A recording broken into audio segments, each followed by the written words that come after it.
welcome to Red Barrels episode 4. They said it couldn't happen. They said more than 3, it's not real. It's not. There are no numbers above 3. We found one. Are they always going to be saying this? Hmm? Are they always going to be saying that it couldn't happen? Well, not anymore. Okay, after this episode? Well, we'll They'll see. just have faith. We don't know what's going to happen. We have no idea what number comes after 4. We don't know what the next episode is going to be. But for now, it's going to be episode 4 of the Red Barrels podcast. Thank you for coming. Just before we start, I wanted to do a brief shout out to, if you may have seen from our last episode and this episode, we've got amazing art on our podcast page and our social media and all that. And that's from the incomparable Bella Harter. The link to her Instagram is in our show notes. Please check it out. But beyond that, we're going to start moving on. And who's here? Who's here? He's punchy. He's punchy already. Who's here? Hi, it's Ed. Welcome back to episode 4. Excited to have you along for the ride. And with me is my co-host, Sophie. Also Freely. Welcome back to episode 4. Yes, hello. And I'm Alex. I didn't say that earlier. We're gonna switch things up today. Yeah, I haven't told them about this. We've got a new segment. The new segment is... What? Yeah, we've got a new segment. We're starting off. This is an icebreaker. The new segment is Who Would Mark's Main? Who would Mark's Main? And today's one is Overwatch. Who would Mark's Main in Overwatch? Ed? Tracer. Tracer. You think Tracer? Ooh, okay. Are we discussing... Come on, I'd like to hear it. Come on, let's go. Who would Mark's Main? Need I say more? Guys, I've not played Overwatch. Hey, man, you gave your answer. Bastion. Bastion. You say Bastion? Bastion, okay. Bastion? That's ridiculous. Bastion. Well, those are fun answers. Both incorrect. The correct answer is Lucio. Oh, so as you'll close. find I was from going to say Lucio. That was going to be my serious answer. You'll find from a close reading of Capital, especially Volume 2. Okay, on to the meat of the podcast. So we've been playing some games and we're going to talk about them. That's generally what we do. And the first up is Ed with, what have you been playing? Thanks, Alex. Thanks, Sophie. Well, last episode, I talked about Baldur's Gate 1. Oh, yes, I remember. The 1998. Wait. Wasn't it Baldur's Gate 3? You were talking was about the most Baldur's recent Gate. game coming. It was Baldur's Gate 1. Oh, I see. Released in 1998. An isometric CRPG. Oh, I see. You might remember it. Long-time listeners will remember it well. Yeah. But alongside that game, I was playing yet another 1998 isometric CRPG because people say variety is the spice of life. Oh, and I say, no, salt is the spice of life. Just give me lots and lots of salt. And the other part of this salt, the other game I've been playing is Fallout 2. So that's Fallout 4, the game that came out, and it's quite a while ago now, like 10 years or something. It's quite a while. So this is a pretty old school gaming, Fallout 4 for the PlayStation 4. Is this workplace bullying? Or No, Alex, no. Hush. All right. It's Fallout 2 from 1998, published by Interplay Oh, yes, I remember. and developed by Black Isle Studios, who are the same company that published Baldur's Gate. Yes, that's true. Yeah. So there's going to be a lot of comparison here. Oh. Black Isle also developed Fallout 1, but Fallout 2 would end up being their last Fallout game. The next game in the series was Fallout Tactics, which was developed by Micro Forte in 2001, but the next main game in the series is Fallout 3, developed by Bethesda in 2008. There was also a famously bad PlayStation 2 game in the middle of that. Fallout Tactics, no? No. There's another one. Fallout Brotherhood of Steel, which is famously terrible. Oh, that's Fallout Tactics. No, they're two different games. Are they? Yeah. I thought Brotherhood of Steel was just the subtitle to Fallout Tactics. There's definitely a PlayStation 2 game which is different from than Tactics, and I think it's Brotherhood of Steel. Okay, well, you can write in and tell us who's correct. If I've got this wrong, our listeners will not know because I will edit it out. With that said, though, many of the developers went on to found Obsidian Entertainment, and they developed Fallout New Vegas. So this is kind of their last entry into Fallout, but also kind of not. Yeah. So what's Fallout 2? What's going on? In Fallout 2, as I say, a computer RPG, role-playing game, you play as the Chosen One. You're selected by the elders of your village to head out into the nuclear wasteland of the west coast of the United States of America to try and find a GECK, which stands for Garden of Eden Creation Kit. And in doing so, you'll save your village. Classic RPG vibes. You build your character, you choose their base stats and skills, and you head out to explore the wasteland. As you go on, you level up, which lets you increase your skills and choose perks. Classic stuff. So, yes, I had Baldur's Gate on my mind as I was playing, but I also had all the other Fallout games on my mind because this is the last Fallout game that I've played. I've played every previous mainline Fallout game. So that excludes Fallout 76, which I I've yet had the pleasure to try. In the last episode, to compare it to Baldur's Gate 1, I mentioned that it took me a few hours to get into Baldur's Gate. And the same was true of Fallout 1 when I played that. However, it wasn't true of Fallout 2. In the same way as Baldur's Gate 1, you start off really, really weak. In the opening dungeon, I'm missing like basically every single hit. But because I sort of had the vibe from Fallout 1, I already had the right mindset going in. I sort of knew how to play the game. I got into it really quick. I've seen a lot of other people online disagree with that take, saying it's quite hard to get into it. But I had a great time. I think if you've played Fallout 1, you can just slot right in. Ooh. So the main thing I want to say about this game, or there's two main things, but one of them, and the same is true of Fallout 1, is that I've never played an RPG where it feels like I have so many meaningful options. This begins before the story even starts. You've got the character building screen where you've got your special stats, which is like strength, perception, agility, etc. And you've got skills, so that's just normal RPG stuff. But you also have the optional traits to choose from, which is a fun addition. Traits are options that give you both an upside and a downside. So you might take a trait that makes you more likely to get critical hits, but it means your damage across the board is reduced. Or you could take a trait that means that you, but also everyone else in the whole game, is likely to get critical misses. So you're all just going to be dropping your weapons left, right, and center. Having all those choices at the start does have the downside of there are quite a lot of important choices being made before you've even really started playing the game. But the upside is the variety of experiences you could end up having, especially replaying the game. And then that range of choices continues into the main game. Even at the most basic level, with the way you interact with the world, you could try and use any of the items you possess or use one of the several skills you have on anything on the external world that you can reach. Like maybe you see a machine and you want to try and use your repair skill on it, for instance. So this means you're constantly thinking about new and useful things you could be doing with the range of items you've got and the range of skills you've got. And that's kind of similar to the way that conversations play out as well. You really need to have a real conversation with the characters to get what you want. It's not as simple as clicking one straightforward option that gets you the outcome you want, as it is in many games. You might need to cajole or manipulate or lie or just teach someone something new to progress down the route you want in conversation. You need to know who the character you're speaking to is and what they believe in. Maybe you'll find out that they can't be convinced. Maybe they're dyed-in-the-wool believers in something and ultimately are going to attack you if you say something they don't like. Because that's the other aspect of this as well. It's not like everything will work. You aren't so free as to be unconstrained. It's not that you can't just not think about what you're going to do. You have to take the characters in the world seriously, and you can think of many different ways that things could work that would be worth trying. And there will always be multiple ways to figure out how to get through a situation. That doesn't mean that every single path will work, though. And this extends also to how the quests are presented in the game. So the quests are very sort of simple in how they're delivered. They give you an objective, but there's no quest marker. There's no how-to guide. You need to figure out where you need to go. Maybe the quest giver gives you some kind of direction. They'll say, oh, just south of here, there's a farm being attacked or something. But something like just south of here is maybe the most you're going to get. And then once you find the location of the quest, you'll need to figure out what you can do there in order to achieve your objectives. This forces you to pay attention, be seriously engaged with the world, and think about it like how you might think about real life. So I'm going to illustrate how quests work with an example. So early on in the game, you need to track down a specific trader, and you end up finding that he's been taken by slavers. So I have a conversation with the leader of the slavers, and he said that the trader had been captured because he said he'd fix a radio and then hadn't fixed that radio. Speaking to the trader, he told me that he could fix the radio if I went and got a part for him. All right, standard RPG stuff. I went and got the part for him, went and spoke to the slaver, and the slave was like, I don't really want to free him anyway. I'll free him if you give me $1,000 as well. All right, so what do you do next? The obvious thing you can do is go and earn $1,000 and pay for this guy's freedom. That's a lot of money at that point in the game, but not completely unachievable. But what I thought was this guy and his entourage, they're literally slavers. And to be honest, the world is going to be better off without them. So I decided to take out the slavers. There's no quest pop up saying, choose the good guy option, fight the slavers. You just think about what you would do and then try that out. You just trust the game to sort of respond to the choices you make. But then I faced another issue, right? There are a bunch of these slavers. There was me and one of my companions.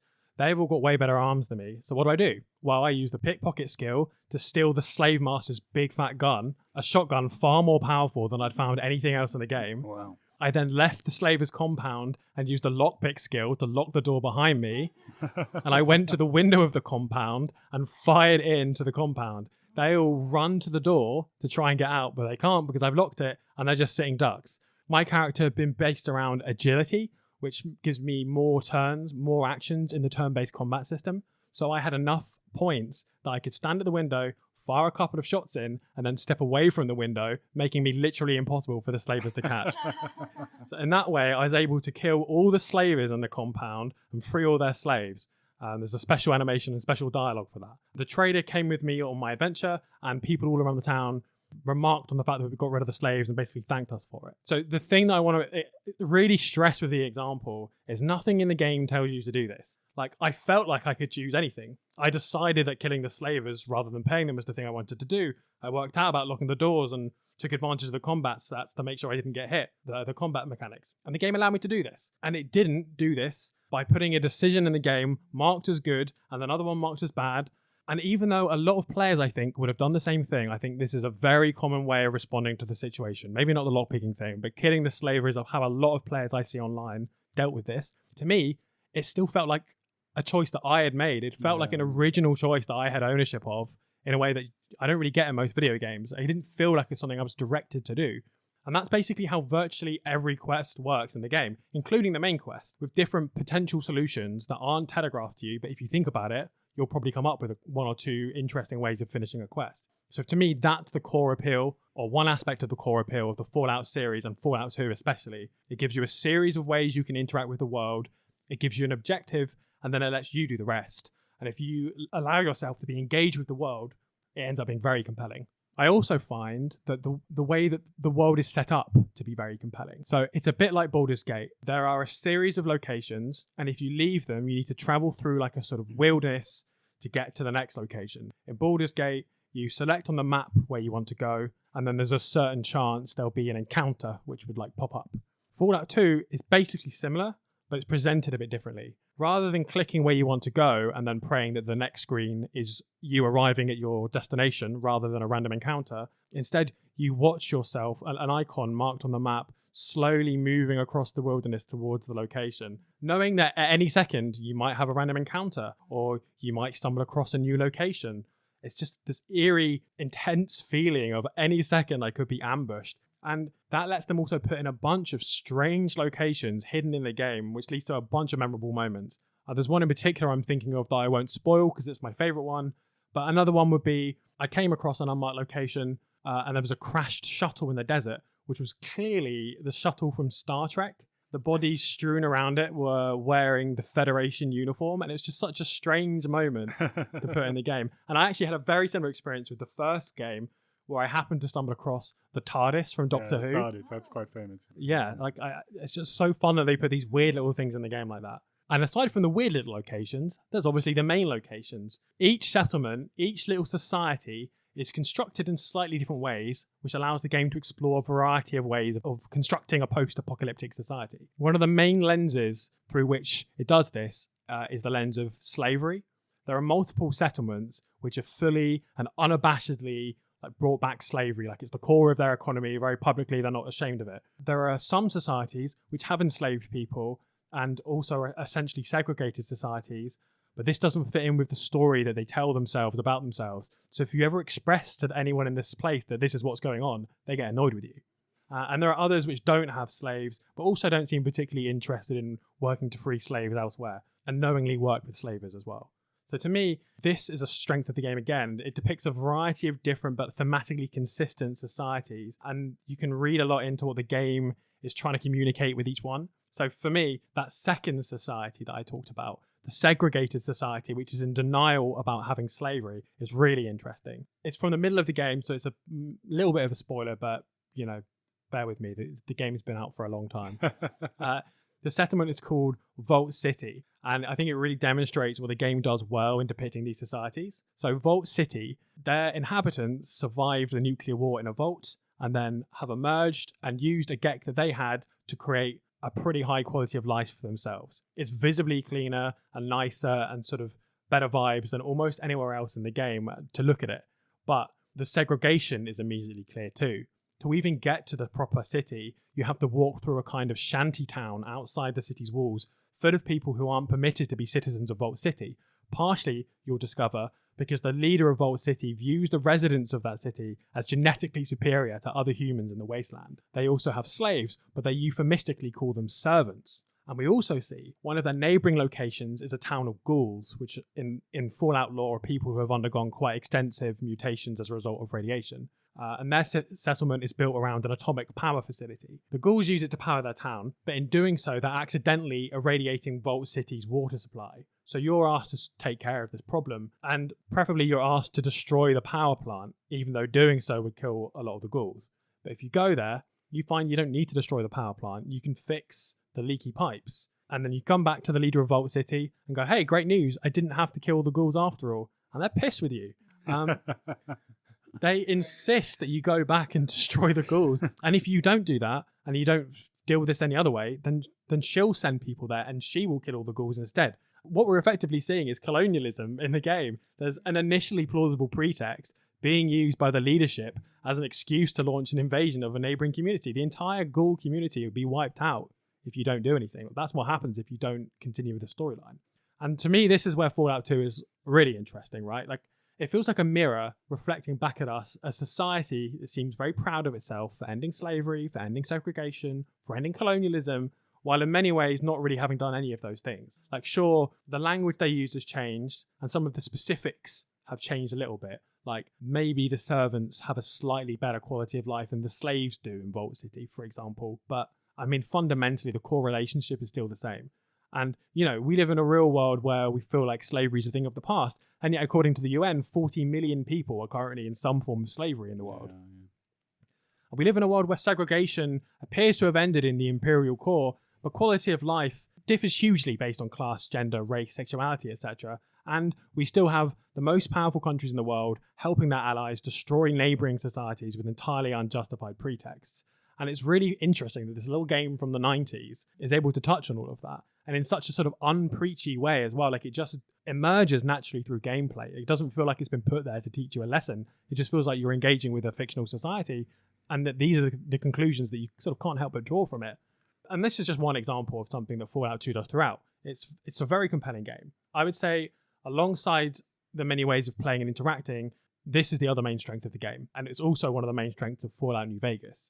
They both give you a thought-provoking world that both reflects on and speaks about our real world. It's a great game. It feels like art when it does that. I mean, games are art, but this really feels like art with a capital A. But I don't want to be completely on this Fallout 2 hype train. I like the game. I do recommend you play Fallout 2, but there are examples where the game is less engaging, let's say. I mean, it's old, guys. It's old. With a game this old, there have been 30 years worth of games in the interim, nearly. I couldn't believe there was anything before Fallout 4. I mean, I guess the name would have given me a clue, but it's hard to imagine. You know? Did you think it was Fallout 4, as in like golf, as in like, watch out, it's coming? I mean, that was my assumption. So, yeah, I have to admit, I was less engrossed, like minute to minute, in this game than I was in more recent Fallout games. Maybe I'll be crucified by the Fallout fandom for that. I mean, Fallout New Vegas is my favorite one, so that's a plus. But even Fallout 3, in the minute-to-minute movements and interactions in the game, I felt more pulled in. Perhaps because this is isometric, whereas those later games are first person. But I never truly felt like I was in this world. I felt like I was able to make my character explore and engage with the world in these interesting ways, but I didn't get totally sucked in. I'd load up the game, intending to play for a certain amount of time, and then when that time elapsed, I could stop. Like, I wasn't gripped by it. It wasn't like super Moorish. Like, I could play it for hours straight if that was my plan, but like I didn't need to. I felt a little removed from it, basically, in comparison to some of the RPGs that have come out in more recent years. And yeah, maybe that's a bit unfair. Like, it is 30 years old, but that's the situation. If you're going to play it now yourself, you might well have the same experience. I think it would be interesting to think more about why this is, like, get into more of the details of like why I found it less engaging. But beyond what I've already said, I haven't quite got the answer. There's little bits and pieces that make me feel a bit separated from it. Like the music is quite atmospheric in a low key kind of way, but it doesn't like pull me in. Your character sort of sometimes zigzags when they walking across the isometric tiles. That kind of looks a bit silly, pulls me out of it.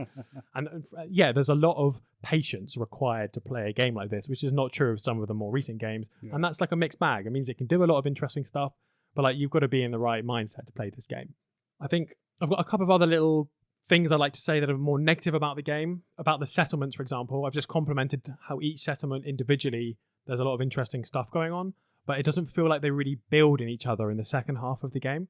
So initially, there does feel like there's some building. Like you go from your village, then to a town, and then shortly after to a vault city. There's obviously here a sort of building in terms of the size of the society, but also in terms of the complexity of what's going on. You've got a society without slavery to a society that's explicitly pro-slavery to a society that's doing slavery but kind of in denial about it. Like there's a sort of something growing there, like narratively speaking. But with very few exceptions, beyond that point, it doesn't feel like the various settlements build on each other narratively or thematically. They each sort of stand alone as like this interesting place, but they never really sort of come together to be more than the sum of their parts. And that also leads to the final areas feeling a little anticlimactic. Like that could have been, you could have played that 10 hours ago. Like it's not that different from what you've been doing for the rest of the game.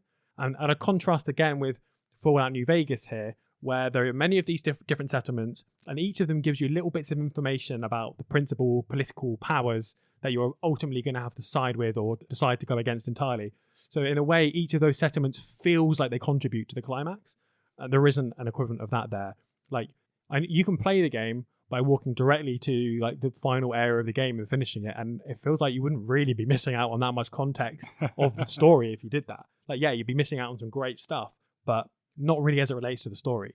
Looking into it, apparently this is probably a consequence of the way the game was designed. Apparently each different location was built separately by different teams, and then just like 2 weeks before the game came out, they stuck them all together. So yeah, there's just less to tie it all together than I might have liked. You know, you could go on talking about this game for ages. It's a big game, but I guess the last thing that I'll say is to mention the combat, just because I highlighted that as a real strength of Baldur's Gate. And this is one area where, for me, Baldur's Gate is just straightforwardly better. Fallout 2, it's a really classic turn-based approach. Like you can have some really satisfying experiences, like I had with the Slavers, but that mainly comes from playing around like outside of the explicit combat mechanics. The combat mechanics in itself, they're just not really that interesting. You have a certain number of actions based on your agility score and choice of perks and stuff like that.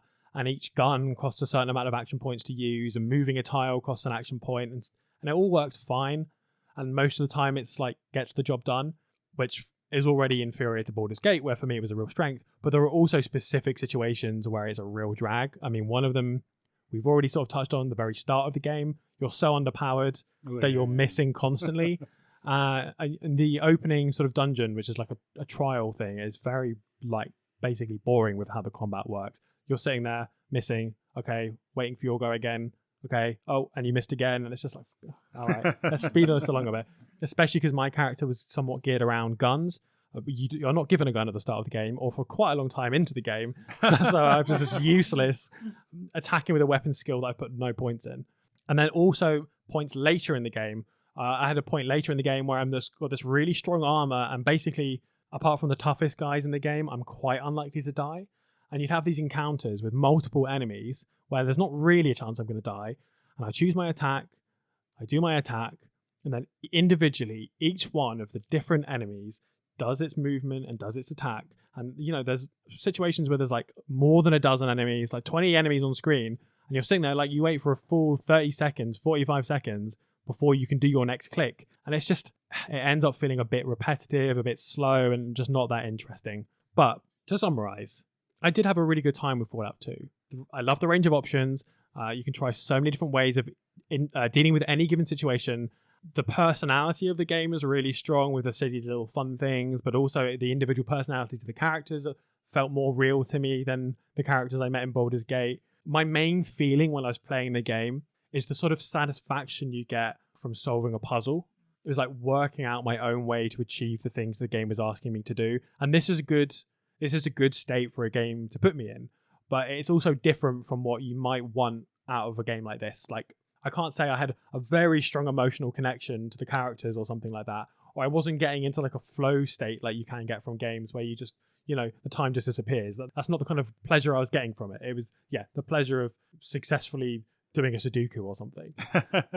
So if you're into old school RPGs and you haven't played Fallout 2, I would definitely recommend it. I found it and Baldur's Gate 1 fun in different ways, but ultimately, if I had to replay one, it would definitely be Fallout 2. Oh, really? If you're not into old school RPGs, I would highly recommend playing Fallout New Vegas. That's one of my favorite games of all time, and it does have a lot of the strengths of this game while also being more engrossing too, in my opinion. Like minute to minute is more dynamic, more fun for me. It's my favorite game in the series, and they all stand alone. I mean, you don't have to play any of the other ones before playing that one. In fact, New Vegas was my first one. I guess I also want to shout out H Bomber Guy's videos on Fallout. Fallout 3 is garbage, and here's why, which, for reasons maybe I'll get into another time, is strangely, hugely influential on me.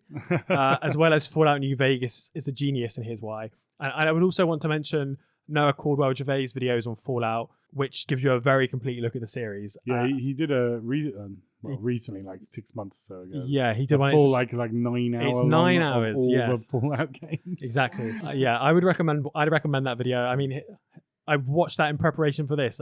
We don't share all the same takes on Fallout 2, but it's definitely worth watching that video. So yeah, that's Fallout 2. I hope they make some more. Yeah, I imagine they will do. That TV show was very successful. Did you watch the TV show? I haven't watched the TV show. I guess also what I would hope is that not just Bethesda get to make more. Yeah, I mean, I think we'd all love to see Obsidian get to do a Fallout New Vegas 2 or something like that. That would be the dream scenario. Well, just to let you know that in the TV show, which is apparently canon to the overall storyline, Shady Sands, the big city an initial city in Fallout 1 and the big one in Fallout 2, they reveal that it has been nuked. Oh no. So everyone you knew there is dead. Oh, that's terrible news. But no, something that's interesting is that you mentioned speaking of Obsidian, actually, you mentioned that stuff about the ghouls and the leaky pipes, that whole scenario. Yeah. And that reminds me of, have you played Outer Worlds? Yes. You have? Yeah. Because that's made by Obsidian, and it was sort of because they didn't have the rights to Fallout, although I guess they do now because they're all Microsoft.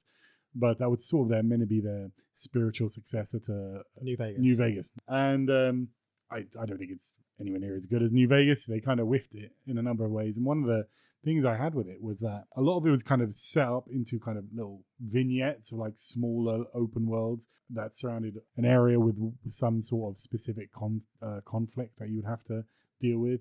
And each of these conflicts would always have kind of a sort of left-wing solution and a sort of right-wing solution and then a centrist solution. Yeah. And the centrist solution was the right one. Now, it wasn't quite a centrist solution because it was usually it was, let's say, center as opposed to a centrist solution, was almost always unequivocally the right thing to do if you could manage it in some way. Like there was maybe more steps, it was more difficult, but it's like basically the vast majority of people were happy with it. It was straightforwardly good.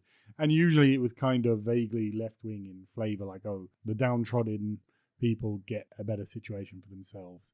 But like we haven't executed all the rich people, which is what you would have done in the left-wing one. You win some, you lose some. And they always show that to be, and that would also be bad for other reasons. And that, I don't know, it's kind of sad that they've gone from having a thing where you do the what kinds of seems like the centrist answer. Oh, you found a way around the whole conflict. The ghouls and the humans can live in peace. Look, it just turned out it was some leaky pipes after all.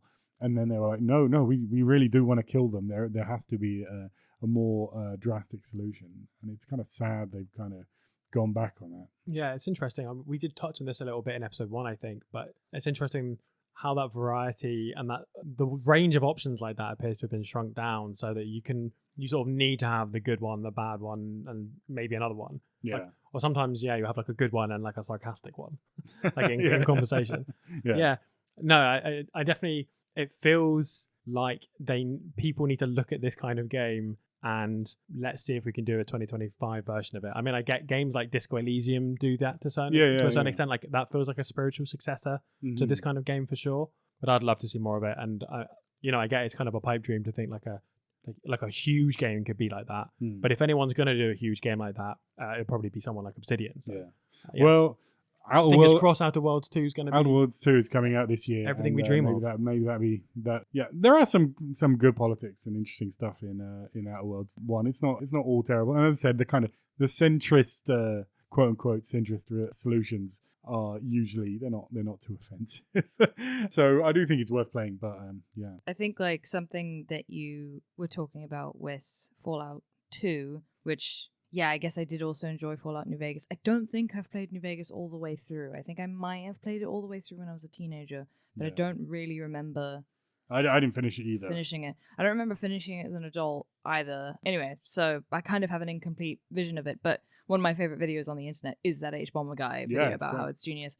And I guess something that I think you've picked up on in Fallout 2 and people liked about Fallout New Vegas is just like the element of like nuance, and not nuance trolling, but like nuance in, you know, the true sense of the word, in that like it's something that I got really frustrated with Dragon Age Veilguard that we spoke about recently, of just I'm really, really tired of just angel baby innocence people that I just have to support in a video game, and then people who are evil, like cartoonishly evil, their only motivation is just to be evil and to do things that harm other people for no explicit reason. And I think Fallout New Vegas, and it sounds like Fallout 2 as well, were quite good at saying, no, you know, even if they're people who you perceive to be evil, they do have inner lives and thoughts and motivations and reasons for wanting the things that they want and doing the things that they do. And I think New Vegas was quite good at that, of like presenting people not necessarily as sympathetic figures, but of saying, you know, well, the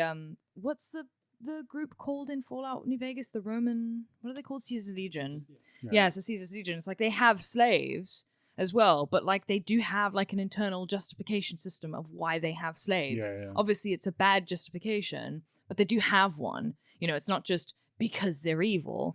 And they have like a legitimate reason for why they crucify people and why they, you know, all sorts of things. And I like that there's sort of elements of it where you can see, oh, I do kind of maybe see how you got there, even if I don't see your point. I see how you got there. And same with like the New California Republic, where it's also, there's a nuance to the good guys, where the New California Republic aren't the good guys necessarily, or they're supposed to be the good guys, but they're also just so inefficient.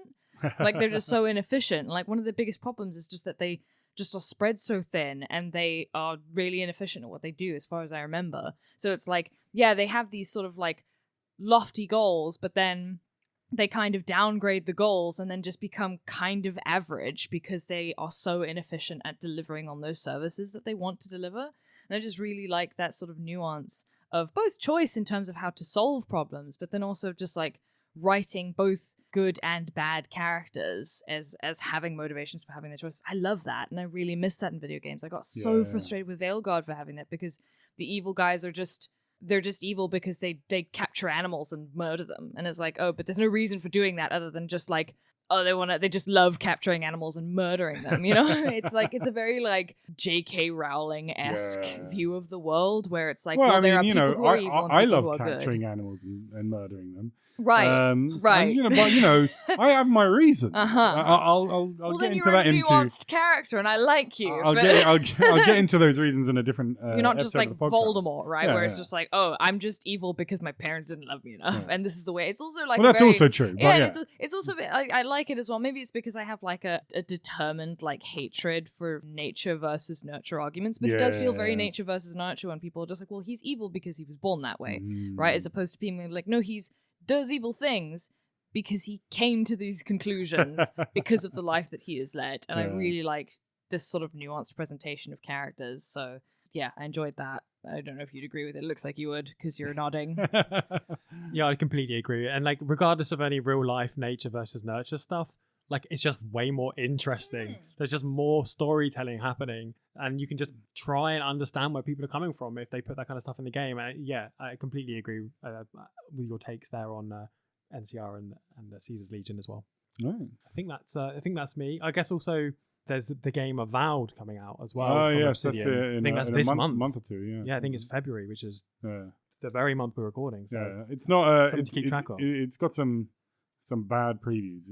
I'm not being terribly impressed with what I've seen of it, but hopefully it'll be good. Yeah, I'm like looking forward to Avowed, but I'm dreading it because I want to look forward to it, and I really want it to be good. It looks very Annihilation inspired, and I love anything like that, but very suspicious. One last thing I wanted to add was that also I do think that on the left, I think it is helpful to have presentations of characters with morals that we disagree with in a way that is sympathetic to how they got there. Not sympathetic, empathetic to how they got there. Yeah. Because like even in the wake of, you know, in the wake of like the Trump election and stuff, I remember the first conversation I had with my parents. My dad was just like, "Oh, so Americans are stupid, right? Like that's why Trump came to power, because Americans are stupid." Yeah. And I was like, "No, that kind of just dismisses. That's a very easy, fun explanation for why stuff like this happens, but it's not very effective, and it dismisses the very real issues that Americans who voted for Trump have, and it dismisses the very real issues that our opponents have for having the politics that they have. That there's a reason I arrived at my politics, there's a reason you arrived, and you arrived at your politics, and you, the listener, as well, right? Like, none of us exist in a vacuum. And I just think it's really nice to see media that kind of emphasize, especially choice-based media, like a video game, where you have an impact on the story. I just really like this representation of, like, just because you disagree with someone doesn't mean they don't have an internal life and a reason for the choices that they make. And maybe because of that, they may not be beyond reach. Yeah. And I like that. So anyway, that was my last thought. No, go for it. All right, I think we're done with Fallout. That means it's going to be on to me. And this is actually, I don't know, an interesting game to talk about coming from what we were just saying. I have been playing 1000 times Resist, which is... Never heard of it.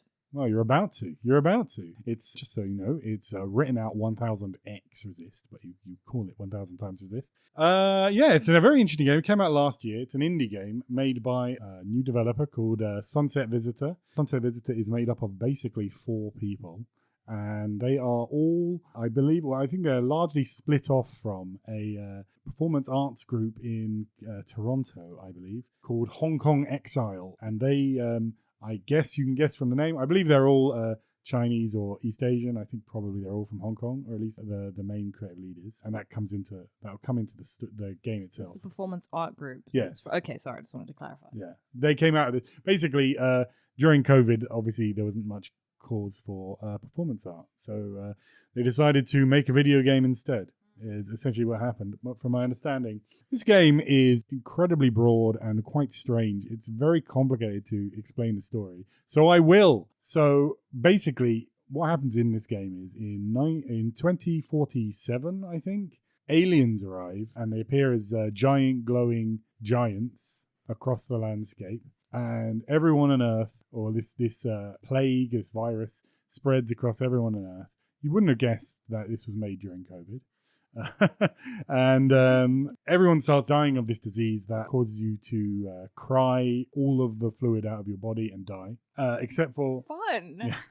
except for one person who's this teenage girl called Iris, and she gets kind of taken by government people, I guess, in like hazmat suits to like a secret facility where they're going to study her and try and get whatever the cure is out of her. And that's kind of the basic setup. But you don't find all that out until a little bit into the game, because the majority of the game, almost all of it, takes place 1,000 years later in the large facility that I mentioned, which is now entirely populated by a society of Iris's clones. And Iris, was for some reason, whatever made her immune, also made her immortal.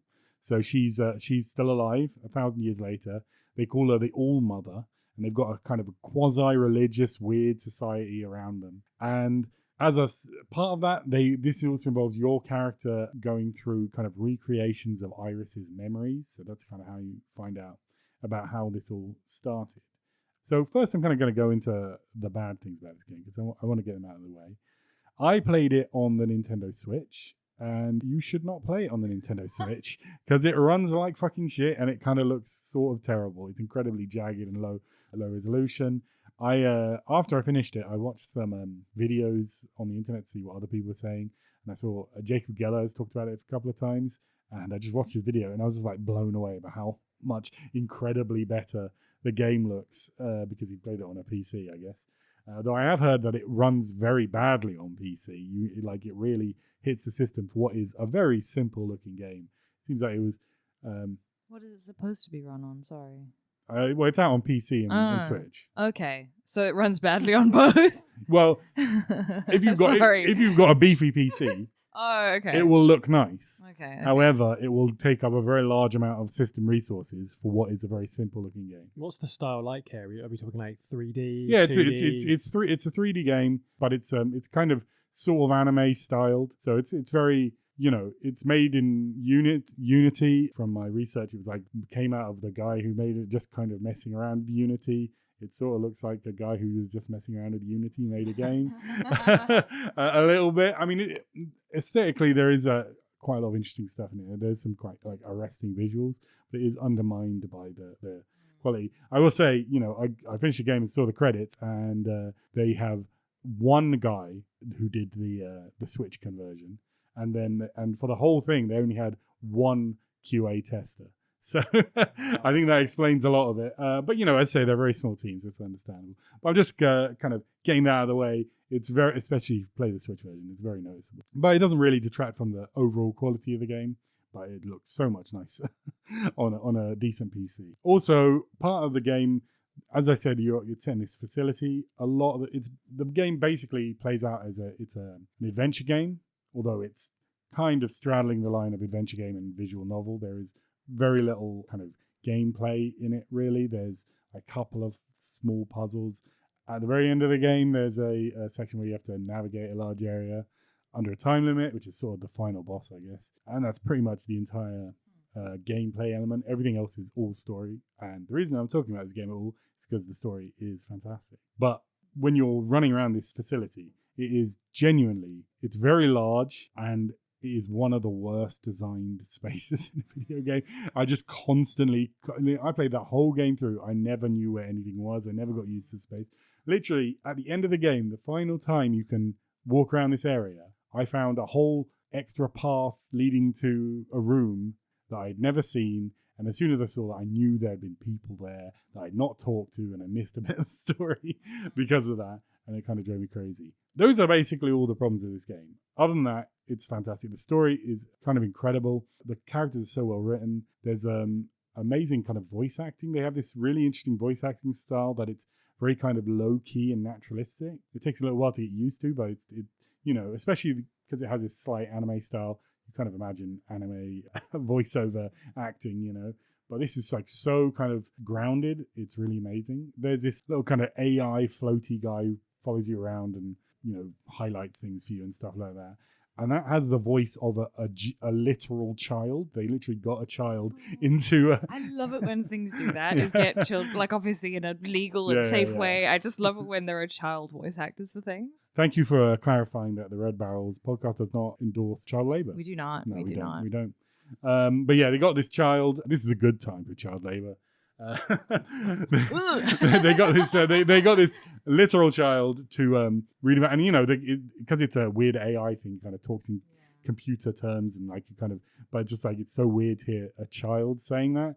It's just a really weird, kind of interesting, creative choice. There's a TV show called Bee and Puppy Cat, I think, I've where heard there's of a it. similar character. It's basically a robot who's voiced by a child. And again, it's like filmed in like they do it in a very organic way where it's like clearly just a child in a recording booth having a fun time who can quit anytime he wants, you know. And that's really nice. It's not quite. I mean, this child is like reading out these lines. They've got a good child actor, but it's just the fact that it's a real child. I genuinely can't remember ever hearing an actual child in a video game. It's always been like a woman doing a high voice or something. So that's just a really interesting thing. But this story is kind of incredible because just the breadth of it. There's like so many just incredibly deep themes in it. Like there's the concept of memory, because you go back into all these memories and how memory works and what memory is and the purpose of keeping memories or throwing away memories. There's generational trauma, because Iris's parents are kind of mean to her, but their parents were mean to them, and now that she's the quote unquote all mother, what she's done has come down on these clones, and they kind of end up having like there's a kind of a clone called Principal, who is sort of like the like kind of step down mother to the clones, and the way she acts has affected on that. And this is like going 1,000 years in the future, so it's like showing the permanency of this kind of generational cycles. There's so much stuff going on in this story, and the fact that it's pretty easy to follow is kind of amazing, because as I say, it goes back, because you're reliving these memories, you're constantly going backwards and forwards in time. So many things happen in it. It's just kind of I can't recommend it enough, though probably not the Switch version, to try this story out. It's genuinely fantastic. How long is the game? It's about 12 hours. Okay, it's a good length. Yeah. It's not very long, but I mean, very large amount of that time it felt was just wandering around this giant space looking for people to talk to. Could do with that, tightening that a bit. But So is the gameplay not that great? Is that what you're saying? yeah, I mean, it's basically running around. Okay. There's not really, you can walk around, but you can't jump or anything. There's like a weird thing where you can zoom around in these memories, but that's kind of a separate thing. It's just like very basic. You walk around an environment, and basically the kind of structure that sets up quite early on is that you have these memories, you go through them, they're relatively kind of linear. They're just like going space to space. You see things that happened in this past. They're very affecting. They're very well done. As I said, the fact that they're the team are the performance artists means that they have a really real sense of, they put on these kind of, they're not plays, but they're like performances, right? They've got a sense of kind of staging, and the way everything is set up is really interesting. There are a number of times there's like repeated themes of like this play. There's this whole plot point towards in the second half of the game where everything builds up to this play that these characters are putting on. You realize, I only found out about the performance art thing afterwards, and I was like, oh, that's why there's all this play stuff in it. But in general, there's like a lot of times when there's just a thing happening and people are watching it, and that kind of, so it's clearly informed by that kind of history. It's kind of understandable that like the story and the pacing and the placing of things is really good, and the actual gameplay isn't that good. But this is a game that's like all about story anyway, so it's fine. You can get past it. I very much recommend it. You can say something. You can if you want. I guess I was wondering, I guess you said the sort of story is excellent, but the gameplay maybe isn't super well designed, is it? Do you think it's one of those things where the best way of telling the story is a video game, or do you think there would have been an alternative way of telling that story that might have been more effective? It is interesting. I mean, it kind of gets into visual novel discourse. If listeners aren't aware, visual novels are, a relatively obscure kind of genre of game that came out of Japan, where they are borderline not a game. They're basically, the purest visual novels are literally you read stuff on the screen, you get to the end of the screen, you press A, it goes to the next thing of text, and like you'll sometimes see pictures or something that illustrate what you were seeing. And sometimes there's like no interaction of any type. That's just the entire game, reading and looking at pictures that come up. And maybe there'll be like music and sound effects and things like that as well. But there's no actual gameplay. There are most visual novels, kind of adjacent things, have some amount of gameplay. Like even if it's like some narrative choices in it, or you can do like, you could say that, I don't know if you've played the Phoenix Wright, the Ace Attorney games. Those are games that are basically adventure games, but they're very visual novel influenced. So you are making choices. It's basically a linear story, but you can like go choose what area you're going to go to investigate this murder, for instance. But ultimately, it's all going to be in a line. But there are like kind of clear puzzles in those games. Whereas there are a couple of very small puzzles. But I do think it does work in the game genre, because there are some choices in it. There are a lot of times when you can talk to someone and you can make dialogue choices, though I'm not sure I think almost none of them have any actual effect on the story.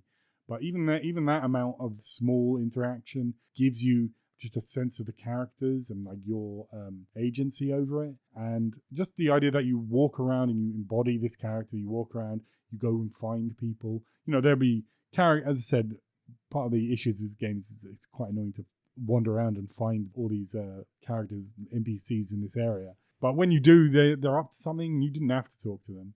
So there is, I think there is a point to it. And the fact that you can walk around these areas, and as I say, there are some, while it undermines some of the technical issues on the Switch, there are some kind of genuinely very beautiful sections, and the fact that you can walk around them yourselves and see them from whatever angle you want. I do think it's worth it. But something I want to get onto is the politics of this game.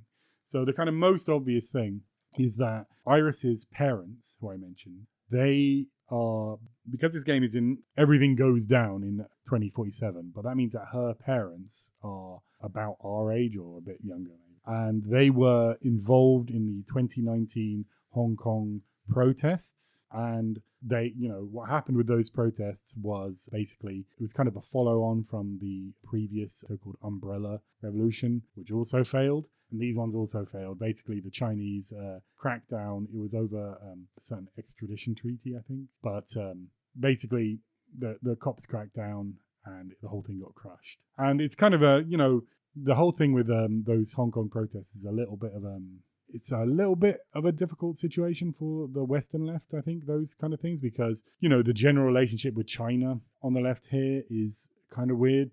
Some people really want to be pro-China because they're nominally communist, and at minimum they're like economically more left-wing than us, and they're doing very well. They've been very successful, so there's an easy way, and also you can just see them as a rival to the Western powers in general. But, if you live in China and you face repression from them, they're probably a lot less friendly. And I was kind of a bit worried about going into this when I saw this Hong Kong stuff, because the Hong Kong, I'd say most generously, and I'd personally take this position, those kind of protests and the previous, that umbrella revolution thing as well, those are instances where, what is good and what is to the benefit of the corporate West happen to align. So, the fact there were protest movements there, probably the CIA were probably quite happy with that. They were glad to see those protest movements. Were they behind it or something? I mean, that's probably maybe a bit too far. Who knows? Maybe they were. But, it obviously was a genuine expression of real and understandable anger of the people of Hong Kong. So it kind of, like, going into it, I was like, oh, is this going to be like really, I don't know, kind of libbed up?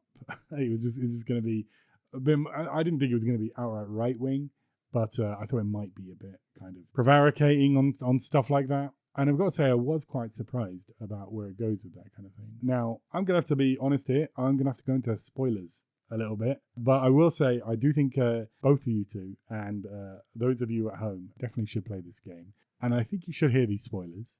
These are going to be very much structural. I'm not going to tell you about anything that happens to any of the main characters. I'm not going to reveal the secrets of the world to you. These aren't any of the big secrets, but it is basically going to be how the game structurally ends and the thing that happens partway through.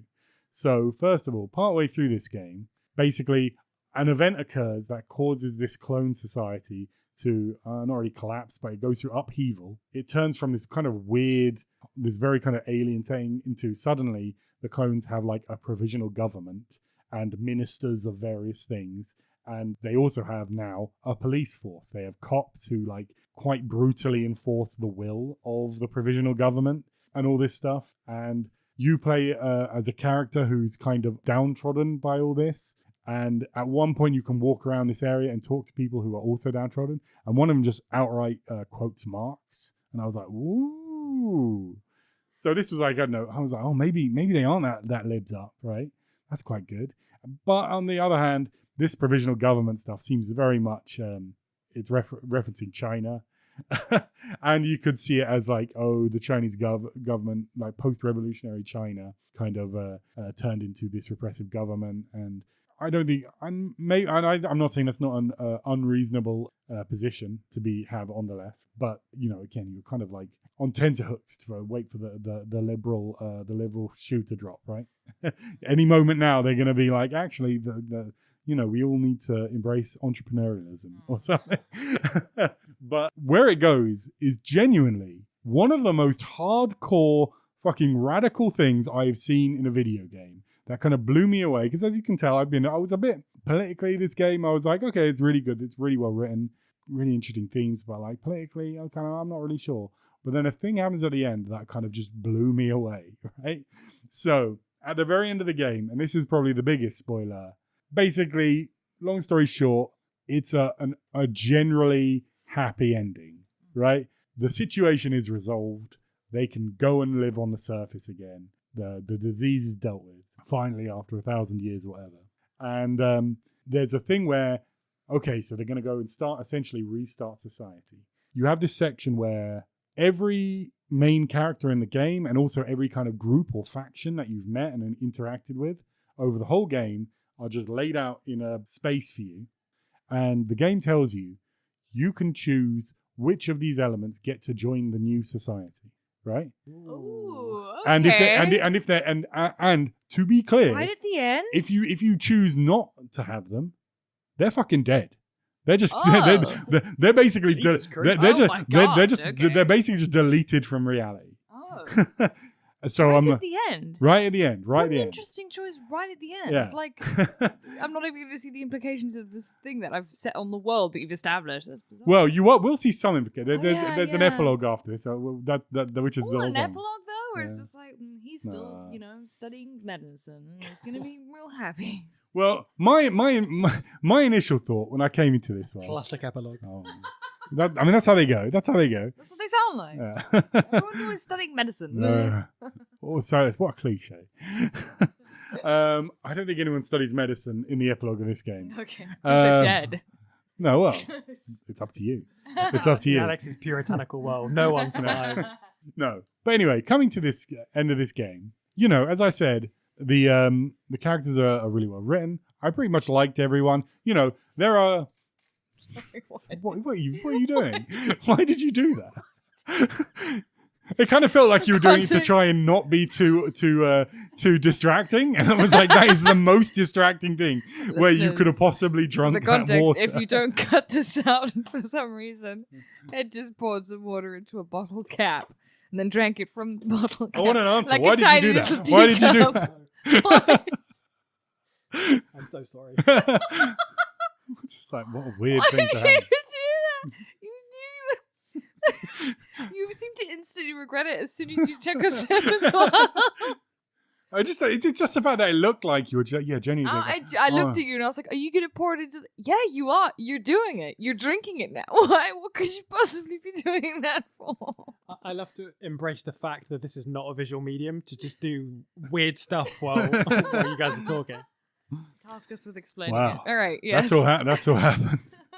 Carry on, I'm so sorry. Anyway, My apologies. sorry. You choose factions. It's all right. As I said, I liked all the characters in the game. They're all really well. There's a lot of people who've done terrible things. Yeah. But like you were saying, that you find out what their reasoning is and all that. So I was like, well, I don't want to kill anyone. They've just got the chance to finally move into the new society. They're going up to Earth. There's going to be plenty of space because almost everyone in the world's dead. Why would I want to kill anyone? I mean, I'm literally one person, one character. I'm not a judge. We haven't had a tribunal or anything. So I'm like, well, obviously we're not going to kill anyone. And so I go and confirm, right, this is what we're going to do, let everyone live. And they're like, are you sure? And I'm like, yep. And then it shows a very brief cutscene that just deals with the immediate aftermath of this thing that happened. And then it goes to the epilogue. And the epilogue is literally a very short video of the head of the police and the police executing all of the main characters, and then it ends. And what? yeah, and then it chucks. Were you supposed to kill the police? Well, here's the thing, and then it chucks you out back to the that place where you made the decision, and it's just like you have to do it again.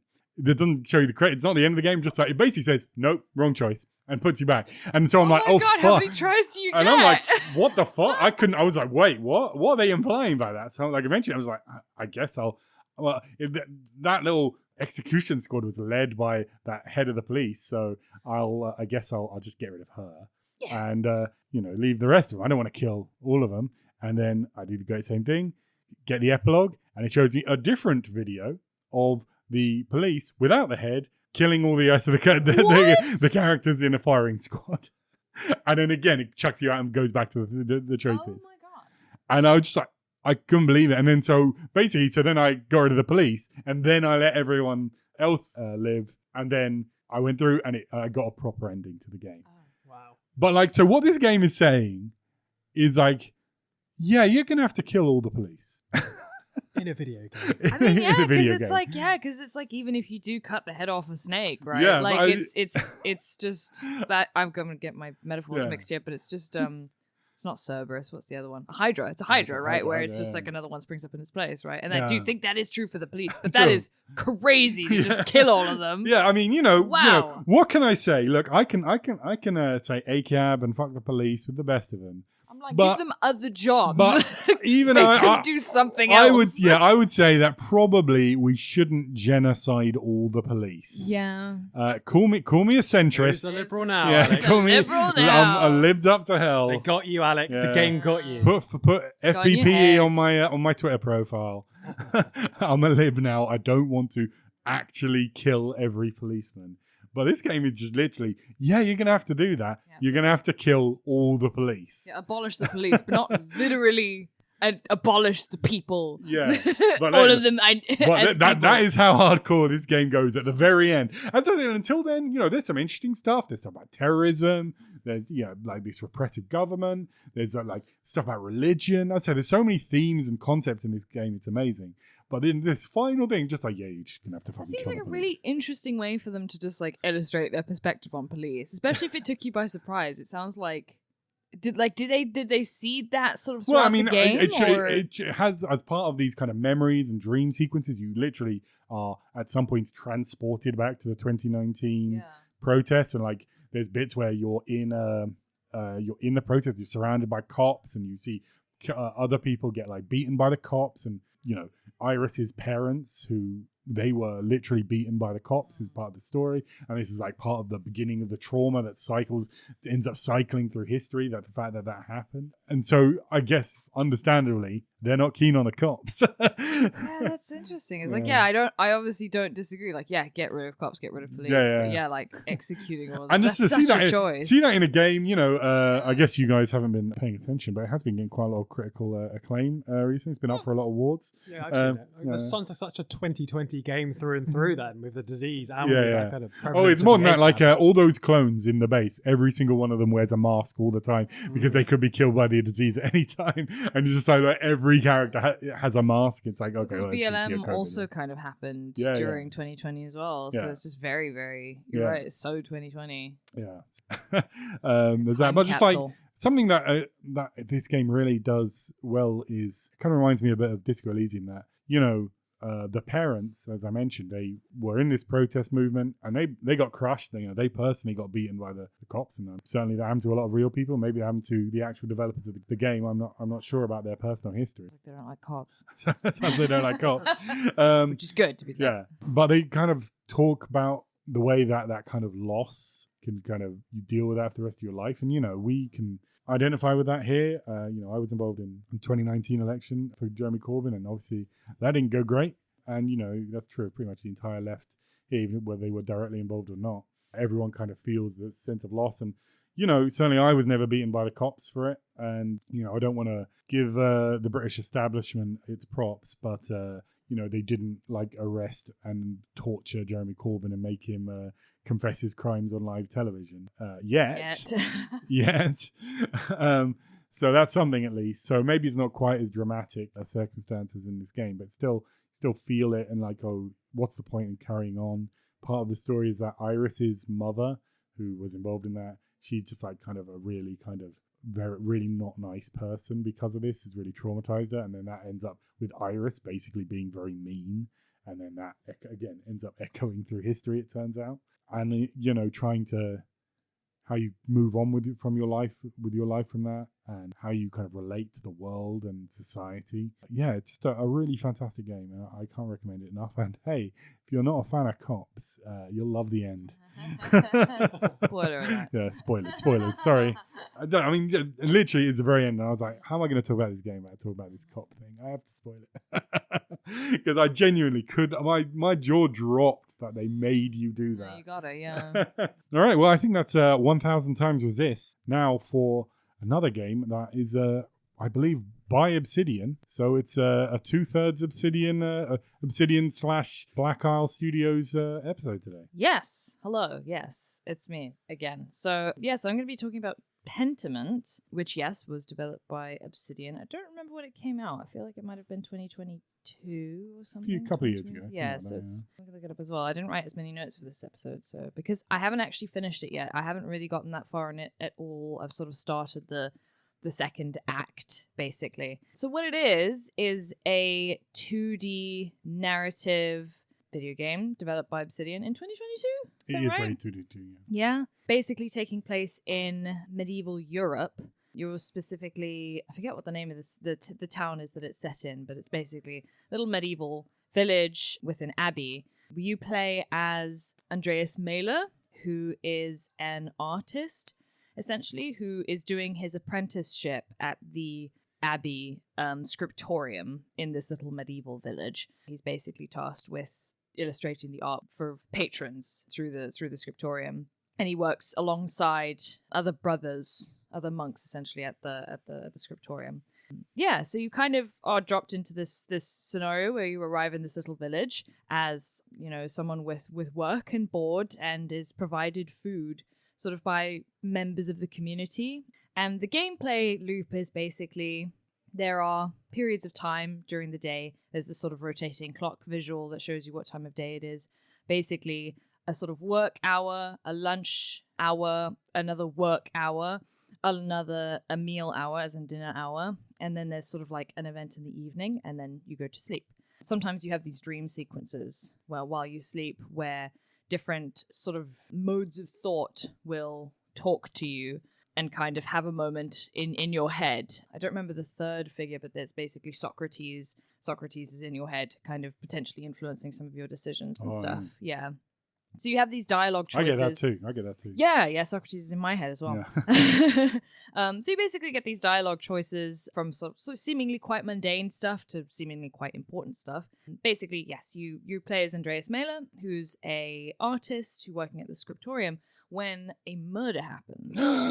Yes, a murder happens. I know. Yes, a murder happens in the abbey, in the church. In the abbey? The Yes. holiest of places? Exactly. And one of your... Sacrilege. Sacrilege, indeed. Straight up, sacrilegious. One of your sort of colleagues, name is Brother Piero, who's one of your sort of like an old man who works together with you in the scriptorium as an artist. He is sort of accused. He's accused of being the murderer, basically because he's the first one to be there. He's holding a knife next to the body of a dead lord, member of the aristocracy who was visiting the town. Yes, exactly. Yes. Member of the aristocracy who was visiting the town, while you happen to be there. You end up sort of having a conversation with him before he's murdered on the day of his arrival, and you sort of have like a conversation with him, which is sort of an opportunity for you to also kind of describe more about your character. You can describe where you studied, what you studied, so you can choose my character currently he has university experience in law. He's also interested in the occult and books. And you get specific dialogue choices that correspond with those sort of backstory choices that you make. All of these you make while getting to know this visiting lord, this visiting aristocracy, who makes a lot of reference to a very particular sacrilegious text, essentially, that criticizes how the church sells, essentially, monetary methods for being forgiven by Christ. Yes, indulgences. Exactly, indulgences. Yes, I'm not religious, so I'm learning a lot of I didn't have a religious upbringing. Just for just a disclaimer. Essentially, I didn't have a religious upbringing at all. So I don't really know that much about the Catholic Church or the Christian Church at all. So a lot of the sort of important documents or arguments or names of things kind of go over my head, which is kind of why I was quite excited to play this, because it's an important historical context. Yeah, I should say I've yeah. My grandparents were Lutherans, which is a kind of a hardcore Protestant sect. So I have a little bit of experience in this, and the sale of indulgences was one of the main. I'm no expert. I'm sure lots of people got various things, but it's one of the big issues around that caused the Reformation, which was done by Martin Luther. So exactly. So so basically, this text by Martin Luther where he criticizes the indulgences sort of practice. And this lord who visits what? Sorry, is it called 48 Theses? Yes, it is 48 Theses. Good job. Well done. Oh, well done. Sorry, I can't remember that. 48 Theses, you mean? Oh, that's exactly right, Ed. He famously nailed it to the door of a church. There you go. I'm really bringing my knowledge of... I'm appreciating it, because I also didn't write down my summary today, because again, I'm just not that far into the game, so I wasn't sure how much I'd have to write. Sure. I have a master's degree in philosophy, and it comes in handy. Fantastic! Fantastic! Oh, fantastic! All right, so the bad boy of the Red Barrels podcast rears his head again. Everyone knows bad boys have a master's degree in philosophy. The baddest boy thing you can do. It's just so that you can be there and present Socratic arguments all the time. It's pretty bad. It's a pretty bad boy thing to do. Is it Socrates in your head? Or is it Plato or Aristotle? Who's in your head? Yeah, it's Aristotle for me. I just can't get him out of there. I don't think there's enough Socrates left. He's all in Plato's head. Well, you're off the podcast because the correct answer was Marx. But yes, as I was saying, basically, yeah, this visiting lord, quite fond of Martin Luther's sort of criticisms of the indulgences. You're all invited to dinner at the Abbey, and he brings it up, and you can kind of choose to indulge in this argument or not and be respectful of the church. I was told by the friend who recommended it to me that there are no wrong choices in the game. It just takes you on a different path, which is amazing. I love that idea of that, every time I make a choice, there's not a wrong way to play the game. There's obviously things that I think you shouldn't choose. Like, I don't think you should just blindly take the side of the church every opportunity you get. But, maybe there's an argument to be made out of, like, respecting traditions, blah, blah, blah.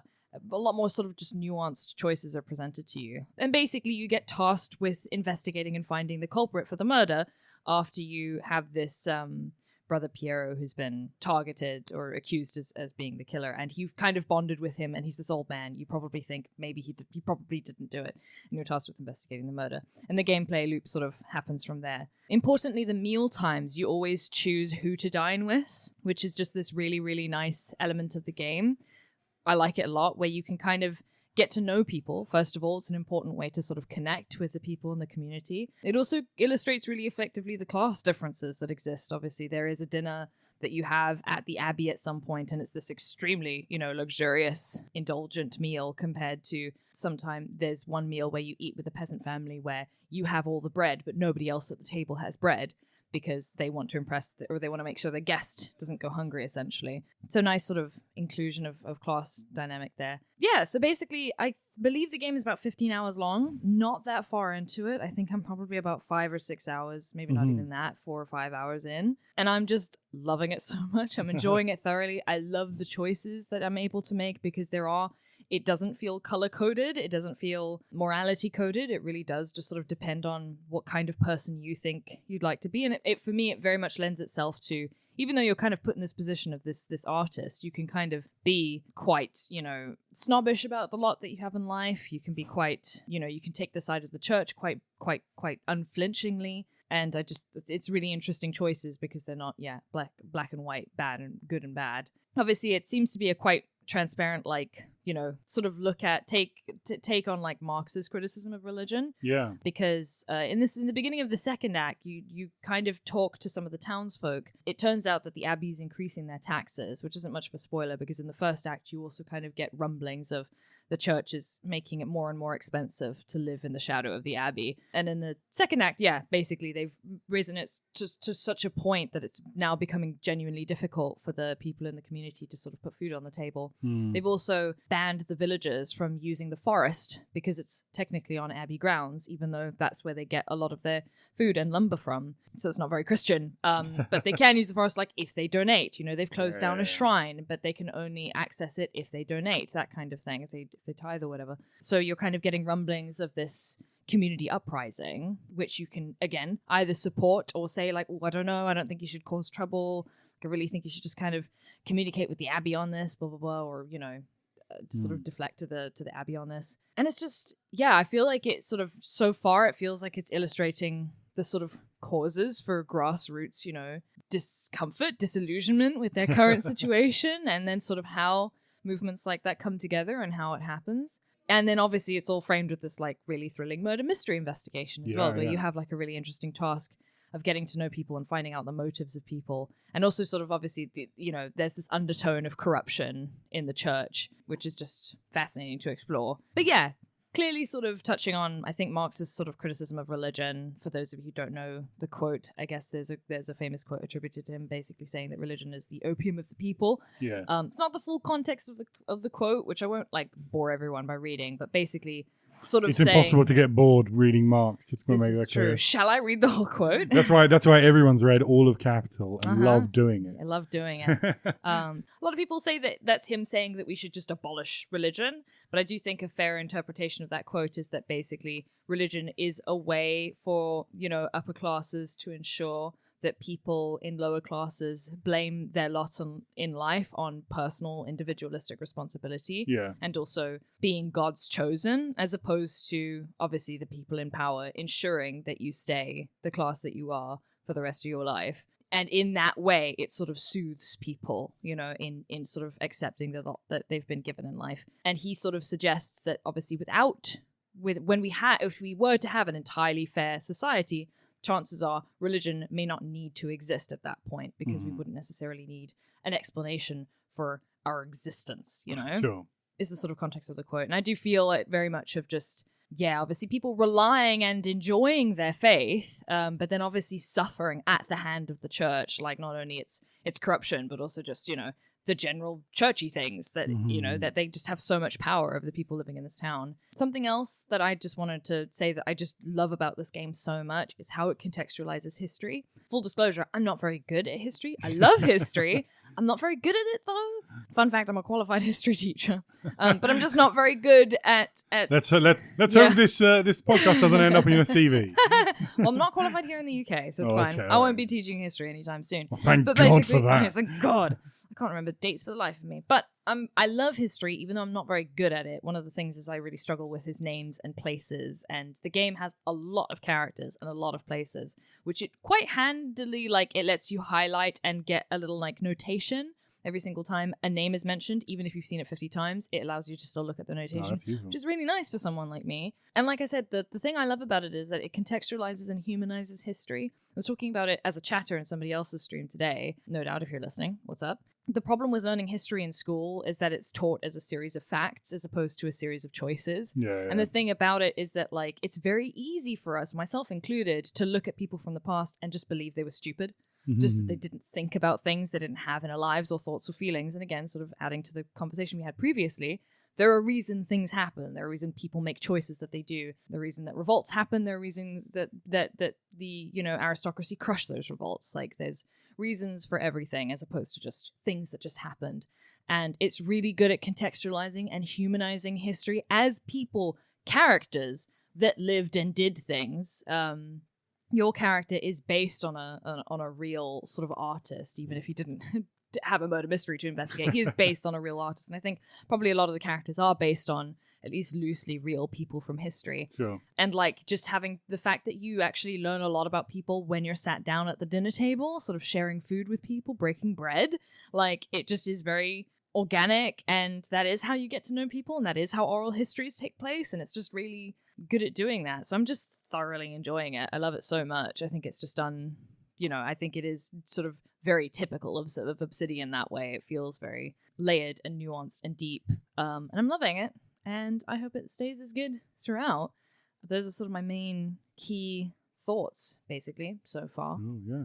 I'm not a historian either, so this could be off base, but I read some stuff recently about English political uprisings. Oh, yeah. Most notably 1381, the Peasants' Revolt, if you're familiar with that at all. And a few other ones in the centuries after that. That mentions that the rights to gather wood from shared forests was a real contentious political issue at multiple points throughout the sort of medieval era. Yeah. There's a very famous 1215 Magna Carta. Yeah. And then a couple of years later, there's 1217, there's the Charter of the Forests, which sort of cements or puts into, codifies a lot of rules around that, because the reason why that was necessary is because those were seen as traditional English, sort of rules that didn't need to be codified until the Normans came along and sort of threatened to interrupt all these basic ways that people survived. You could just go to woods and get wood there for your fire, and that's just how things worked. And then that was seemed at risk of changing, and so that's sort of what was codified in that stuff. And then as capitalism is born, less and less stuff becomes communally available like that. Obviously, the enclosure movement is the sort of the main thrust of that. So that's what that reminded me of, and I thought that was an interesting, because you were saying as well that it reminded you of Marx. So I was thinking as well, it reminds me of pre-Marx. It reminds me of socialist movements from the centuries before Marx, and it's interesting to see that stuff depicted too. It can be easy to forget the socialist traditions that go back before the big boy, and the big boy contributed a lot. But it's fun to see where some of the context for where he was coming from, and I feel like that's part of it. Yeah. I guess the other thing that I would say on it is the story, as you were describing it, reminded me a little bit of this book called Disillusionment. Oh, really? By C.J. Sansom, which is the first in his series of books about a lawyer called Matthew Shardlake, and he is investigating a murder at an abbey in the sort of Tudor period. So it's a little bit, but not that much after when you're talking about. I haven't really got anything to say about that other than there's a very entertaining book and it's well worth reading, and it really gives you the vibe of what the world was like. Well, this game is quite a lot inspired by the name of the Rose by Umberto Eco. the director of I was Pentiment going to say that you stole my point. Go ahead. the director But I think the book was actually mainly based on the name of the rose by Umberto Eco. Right, It's an idea that I just thought of myself. Good job. There was actually even a like an Easter egg as well about the name of the rose in the book as well. So I mean, it's clearly based on something. Josh Sawyer, who's the director of the game, he's on Twitter. He used to be. Maybe wouldn't be surprised if he's gone elsewhere recently. But he would always, whenever anyone mentioned the name of the rose, he would do this. Post this picture of because there was a movie of the name of the rose, of the poster of the movie, but with the title replaced with name of the rose mentioned, and you use AI to make the all the characters on it like grin incredibly hard. Josh is an interesting guy, actually. I think he's pretty good politically. I don't know if he's like a diehard fascist, like us. But he's pretty good. So I think he's almost certainly very aware of all the kind of more social issues around this that you were talking about, Ed. He did a talk with Mariam, who appeared at last year's Games Transformed Festival online. So I think he's quite good politically. So I think there's quite a lot of depth. I'd be surprised if there weren't in this. Something I have to know about it is that there are multiple kind of time skips. Yes. Have you got to one of them? Yes, so I have. So in the second act, it takes place I say act. I don't know if it's actually called an act. But anyway, second part of the game, it takes place 7 years after the original, after the first time that you are there. And obviously charts your journey and your sort of growth as a person, and also sort of charts other people's growth as people, which again is just really important in terms of illustrating like this is how people get radicalized, this is how people get to where they are politically, is, the experiences that and you've been sort of participating in them the whole time. And you can, again, you can encourage people to encourage or discourage people from doing like the most minor of things to the most major of things, where like one of the sort of interactions you can have at the beginning in the game when you first start investigating the murder is there's this character called Martin who's like clearly a shithead, like doesn't help out at home.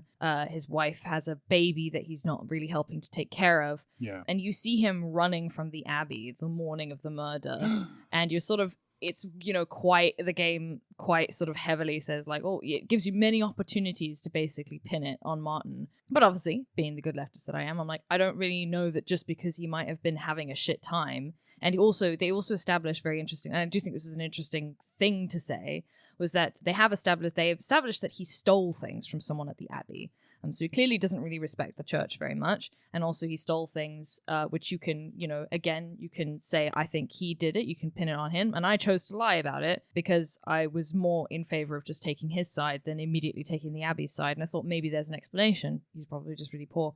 And the game gives you multiple opportunities to say sort of, well, he stole something, so he probably isn't above murder, in terms of like, obviously there is that moral view of just like, well, clearly you're a bad person if you steal. You might be up to murder. And you can have this dialogue with people where you're like, look, I know maybe he did this thing, but like I don't think that necessarily translates to him being sure capable of murder. And then sort of like in the 7 years later, he, has changed a bit. Then it kind of rewards you for taking that chance on him and sort of being like, I think people grow and they change. And there's reasons that they do the things that they do, and there's reasons they don't do the things that they don't do. So you see the consequences of your actions in the first section. Very much so. Yeah, it's very, very obvious, and you can sort of I fell out of favor with the Abbey. The way I ended the first thing, I fell out of favor with the Abbey because I criticized people quite upfront about the things that I thought that they were doing that were quite unacceptable to me. Yeah, I mean politically, it's like super sound as well. There's a character in the church, a woman, a nun, basically, who seems super disinterested in her sort of non-religious duties.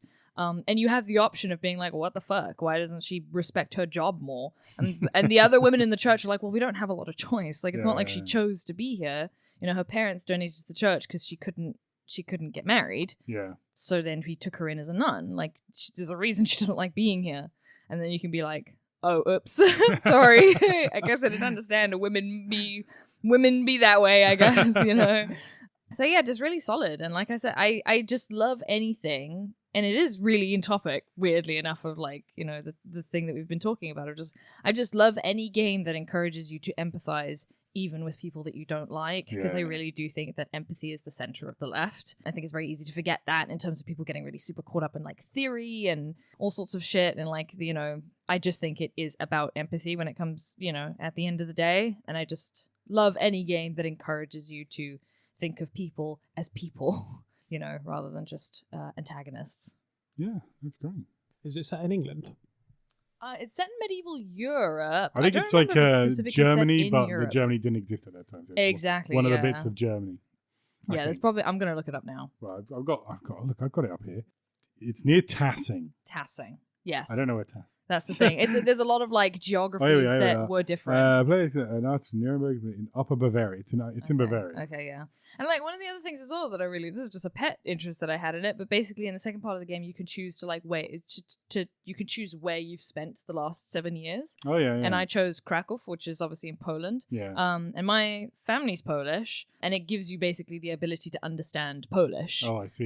You can choose basically, there's a previous thing where you grew up in, my character grew up in Switzerland, or basically did primary studies in Switzerland, so he speaks German and French, I think. And it's just really nice as well. If you choose like the Poland sort of experience, then it brings up these, when people ask you about your life, you can tell them little tidbits about Poland, and then it tells you like nice folklore and stuff about Poland, that specifically about Krakow, where there's this lovely sort of little Easter egg almost of like the name comes from supposedly a dragon that lived in the hill that was then defeated at Castle Wawel in Krakow, and he brings up the story to like a child as like a little folklore thing. And it's just really cute. So it's extremely rigorously researched and just little. If you're a history nerd, like you will fucking love it. Like I wish I recognized half the stuff, you know, that I don't recognize, but like the stuff that I do, I'm like, oh, I know this. It's just really great. Yeah, that's I recommend to everyone they listen to the Remap Radio podcast in general, and that was a podcast that came out of Waypoint, which was Vice Media's gaming podcast that they had that they shut down because Vice is terrible. But back when they were Waypoint, they did a thing where basically they got really into Pentiment, and they were looking to talk to a professor of medieval studies of the area, and they found out that professor was Josh Sawyer's professor when he was at university doing the degree in it. So then they got Josh Sawyer on, and they all had a chat about the whole thing. So I recommend you listen to it. It's very interesting. Oh, I will. That sounds great. Thank you. Forgive me, Father, for I have sinned, because it's 95 DCs, not 48 DCs, and I'm sorry, everyone. Unbelievable. Guess who's going to hell? I'll give back my degrees. Doesn't it maybe make you more Christian, maybe more deserving of heavens, because you No, don't it makes you remember more- the name it makes of the you more- criticism It of makes the you more. It church? makes you more Catholic, Makes which you more Catholic? I don't know the difference. by my grandparents' standards means you're really going to hell. I think we should move on to the news, because someone's only got half an hour, 20 minutes. So I don't know if I'll leave this in, but if I do, dear listener, our good friend Ed cannot stay here for the whole podcast. He's got a busy life, things to do, places to go on, his motorbike and his leather jacket, because he's the bad boy of the Red Barrels podcast. Philosophy to do. He's got philosophy to do while on the motorbike. It's very dangerous. We've asked him not So, to do it. so let's get every bit we can with him. Wring him out, every bit of that Ed juice. You heard me. You heard me. Let's hear your news item, Ed. Well, my news item is Fallout related, because I was playing Fallout and I guess I'm very suggestible. Last year, gentle listener, you may recall a mod came out for Fallout 4 called Fallout London. And that totally reworked the game, gave it an entirely new setting, London, which is where I happen to be sitting as we speak. Wow, it's all coming together. Very popular, and it had more downloads than anything else on its first day in the history of good old games, over 500,000 in 24 hours. Yeah, pretty crazy. So that created quite a lot of hype around similar projects. So I've sort of, like to keep my eyes on some of these other projects just in case. I'm a bit of a Fallout fan. So one of those projects is called Fallout Nuevo Mexico, correct pronunciation. This is a full rework mod for Fallout New Vegas, changing the setting to Mexico City. It's been in development since 2021, and a trailer was released for it in October 2024. So I was looking forward to giving it a go if it ever got completed. You know what mods are like. And as I said earlier, New Vegas is one of my favorite games, so I was very keen. Yeah. So the sounds interesting. update is, the news is, unfortunately, the lead developer, who goes by Zapshock, announced a couple of weeks ago, maybe like 10 days ago now, that the project was cancelled, saying, it's painful to cancel it, but that they needed to think about their mental health and face the realities of cost, and just that it was unsustainable for them to continue, which, it's a shame, but it happens a lot with mods, right? Like, this is unpaid work fundamentally. Yeah. I mean, to be honest, I'm impressed they informed you that it was cancelled instead of just left it unfinished on the mod store for the rest of the time. Yeah, they popped it on Discord, which, it's good stuff. However, perhaps they shouldn't have popped it on Discord, because what followed was a very unpleasant and frankly racist internet storm. I rescind my previous praise. So a social media post following the cancellation went viral, which was claiming that Zapshock was an undocumented immigrant to the United States. Yes, I did hear that. And they claimed that someone else in the Fallout community had reported Zapshock to ICE, and ICE was therefore being deported. And that was the real secret reason why Fallout Nuevo Mexico was being cancelled. And this whole story became a lightning rod for racist abuse to be held in Zapshock's direction, which sucked and was bad. Yeah. That's the official position of the Red Barrels podcast. Zapshock has since spoken about this like a couple of days ago now, posting about it on Discord and saying that this story about him, or them, I don't know the gender, being deported was, quote, pure fiction and, quote, manufactured drama. The direct quote. They saw someone of a different nationality making it, and suddenly it became woke and offensive to them. Suddenly I'm an inferior human being that has less rights, to quote Zapshock. So to me, just wanted to bring up this story because it really does show the opposite of what we're about here at Red Barrels. It shows how toxic the worst parts of gaming culture have become sometimes. Attacking someone on racist grounds for what then it turns out to be is a false story, essentially for the crime of doing lots of free work and then deciding to stop at a certain point.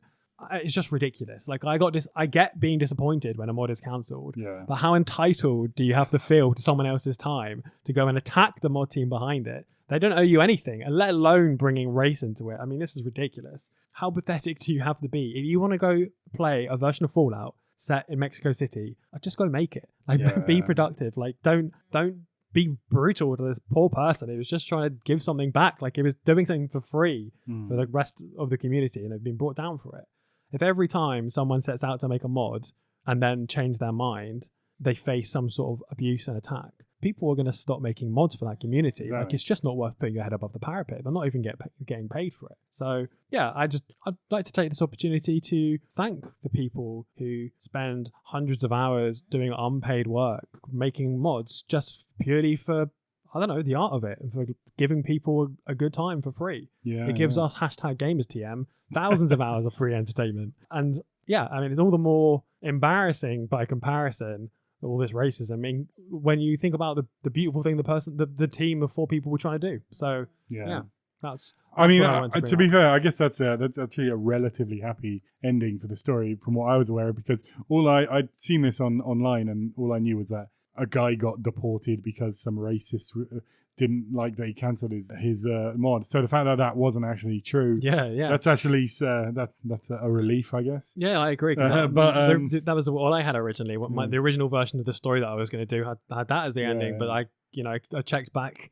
Checking back for updates up until today to make sure that I was getting the most recent version. And just a couple of days ago, the website The Gamer put out an article like showing all the Discord stuff, stuff on Discord that the person posted like 2 days ago. So that was very helpful for me. Yeah, I mean, obviously since Trump got elected, a lot of these unbelievable weirdos have been incredibly emboldened to just up their horribleness even more. And like a lot of it is just ridiculous and just eating itself. There's I think just today the reviews for Kingdom Come Deliverance came out, and it's been very good, well reviewed.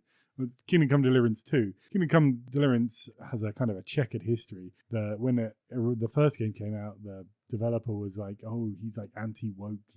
There was a big deal about the fact that but because it was set in medieval, maybe Bavaria actually. No, it's somewhere in the Czech Republic. I forget where. But anyway, it's medieval times. There were literally 0 black people in that original game, and they got a lot of flack for that, and made some unfortunate comments in fighting that back. But it was successful, so they made 2. And this time, even though they were like sort of the ally of the anti-wokes, they put in the ability to have a gay relationship.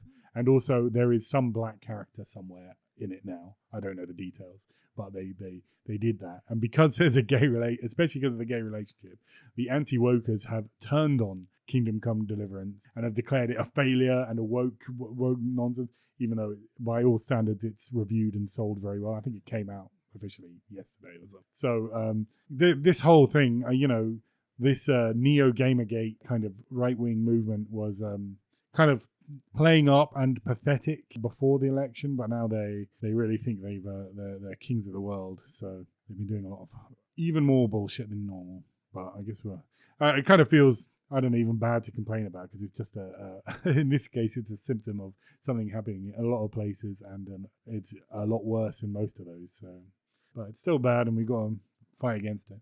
Okay, now we're on to my one. Mine's a bit more general. So over Christmas, literally Boxing Day, I think, the New York Times had an article out called "Video Games Can't Afford to Look This Good." And yes. It's an article about, I'm not really going to talk about the article that much, because I'm mainly going to use this as a springboard to talk to a general issue, because it's one that kind of has been floating around the internet and discourse for a while now. And that is the idea that game budgets and the scale of the bigger games have got kind of too big, and these are very onerous on the developers making them, who are overworked already. And there should be some sort of movement to kind of scale that down. I think this is most well established in a meme that I haven't actually seen in a little while, but it was quite popular a year or two ago, which is Sonic the Hedgehog kind of lying down. He's reclining. He's having a cool time, as Sonic is wont to do. And he's saying in a big text box, "I want shorter games with worse graphics made by people who are paid more to work less, and I am, in big letters, not kidding." That's what it is. This is a very popular sentiment among many reputable and good people who we very much like. And I very much disagree with it. I'm the iconoclast. I'm here to right the wrongs, and this is an incorrect way of looking at the world by Marxist principles that I have decided. Obviously, I'm the ultimate deliberator on what Marx would think about the video game industry. So my kind of big issue with this concept is that basically this assumes a kind of a two-way relationship between at one end the gamers and at the other end the developers. And if the gamers want more, then the developers have to work harder to provide more. And because the developers are, as I said, overworked famously, they kind of work themselves to death.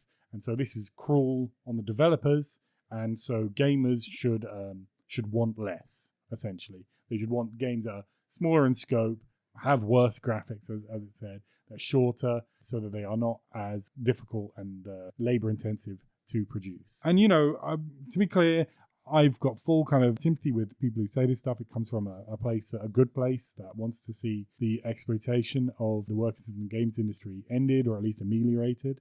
And that's something, obviously, we all agree with, and certainly I do. But I think this is fundamentally kind of misunderstands the relationships at play here, because in reality there is it's a three-way relationship where you've got the gamers, you've got the developers, and then at the other point of the triangle you have the publishers, the money men. And so even if you've got a company like, say, Nintendo, off the top of my head, that develop and publish games, they're still separate parts of different people doing that. And basically it's a situation where only two sides of that triangle, or 2 points of that triangle, can be happy. Someone has to suffer.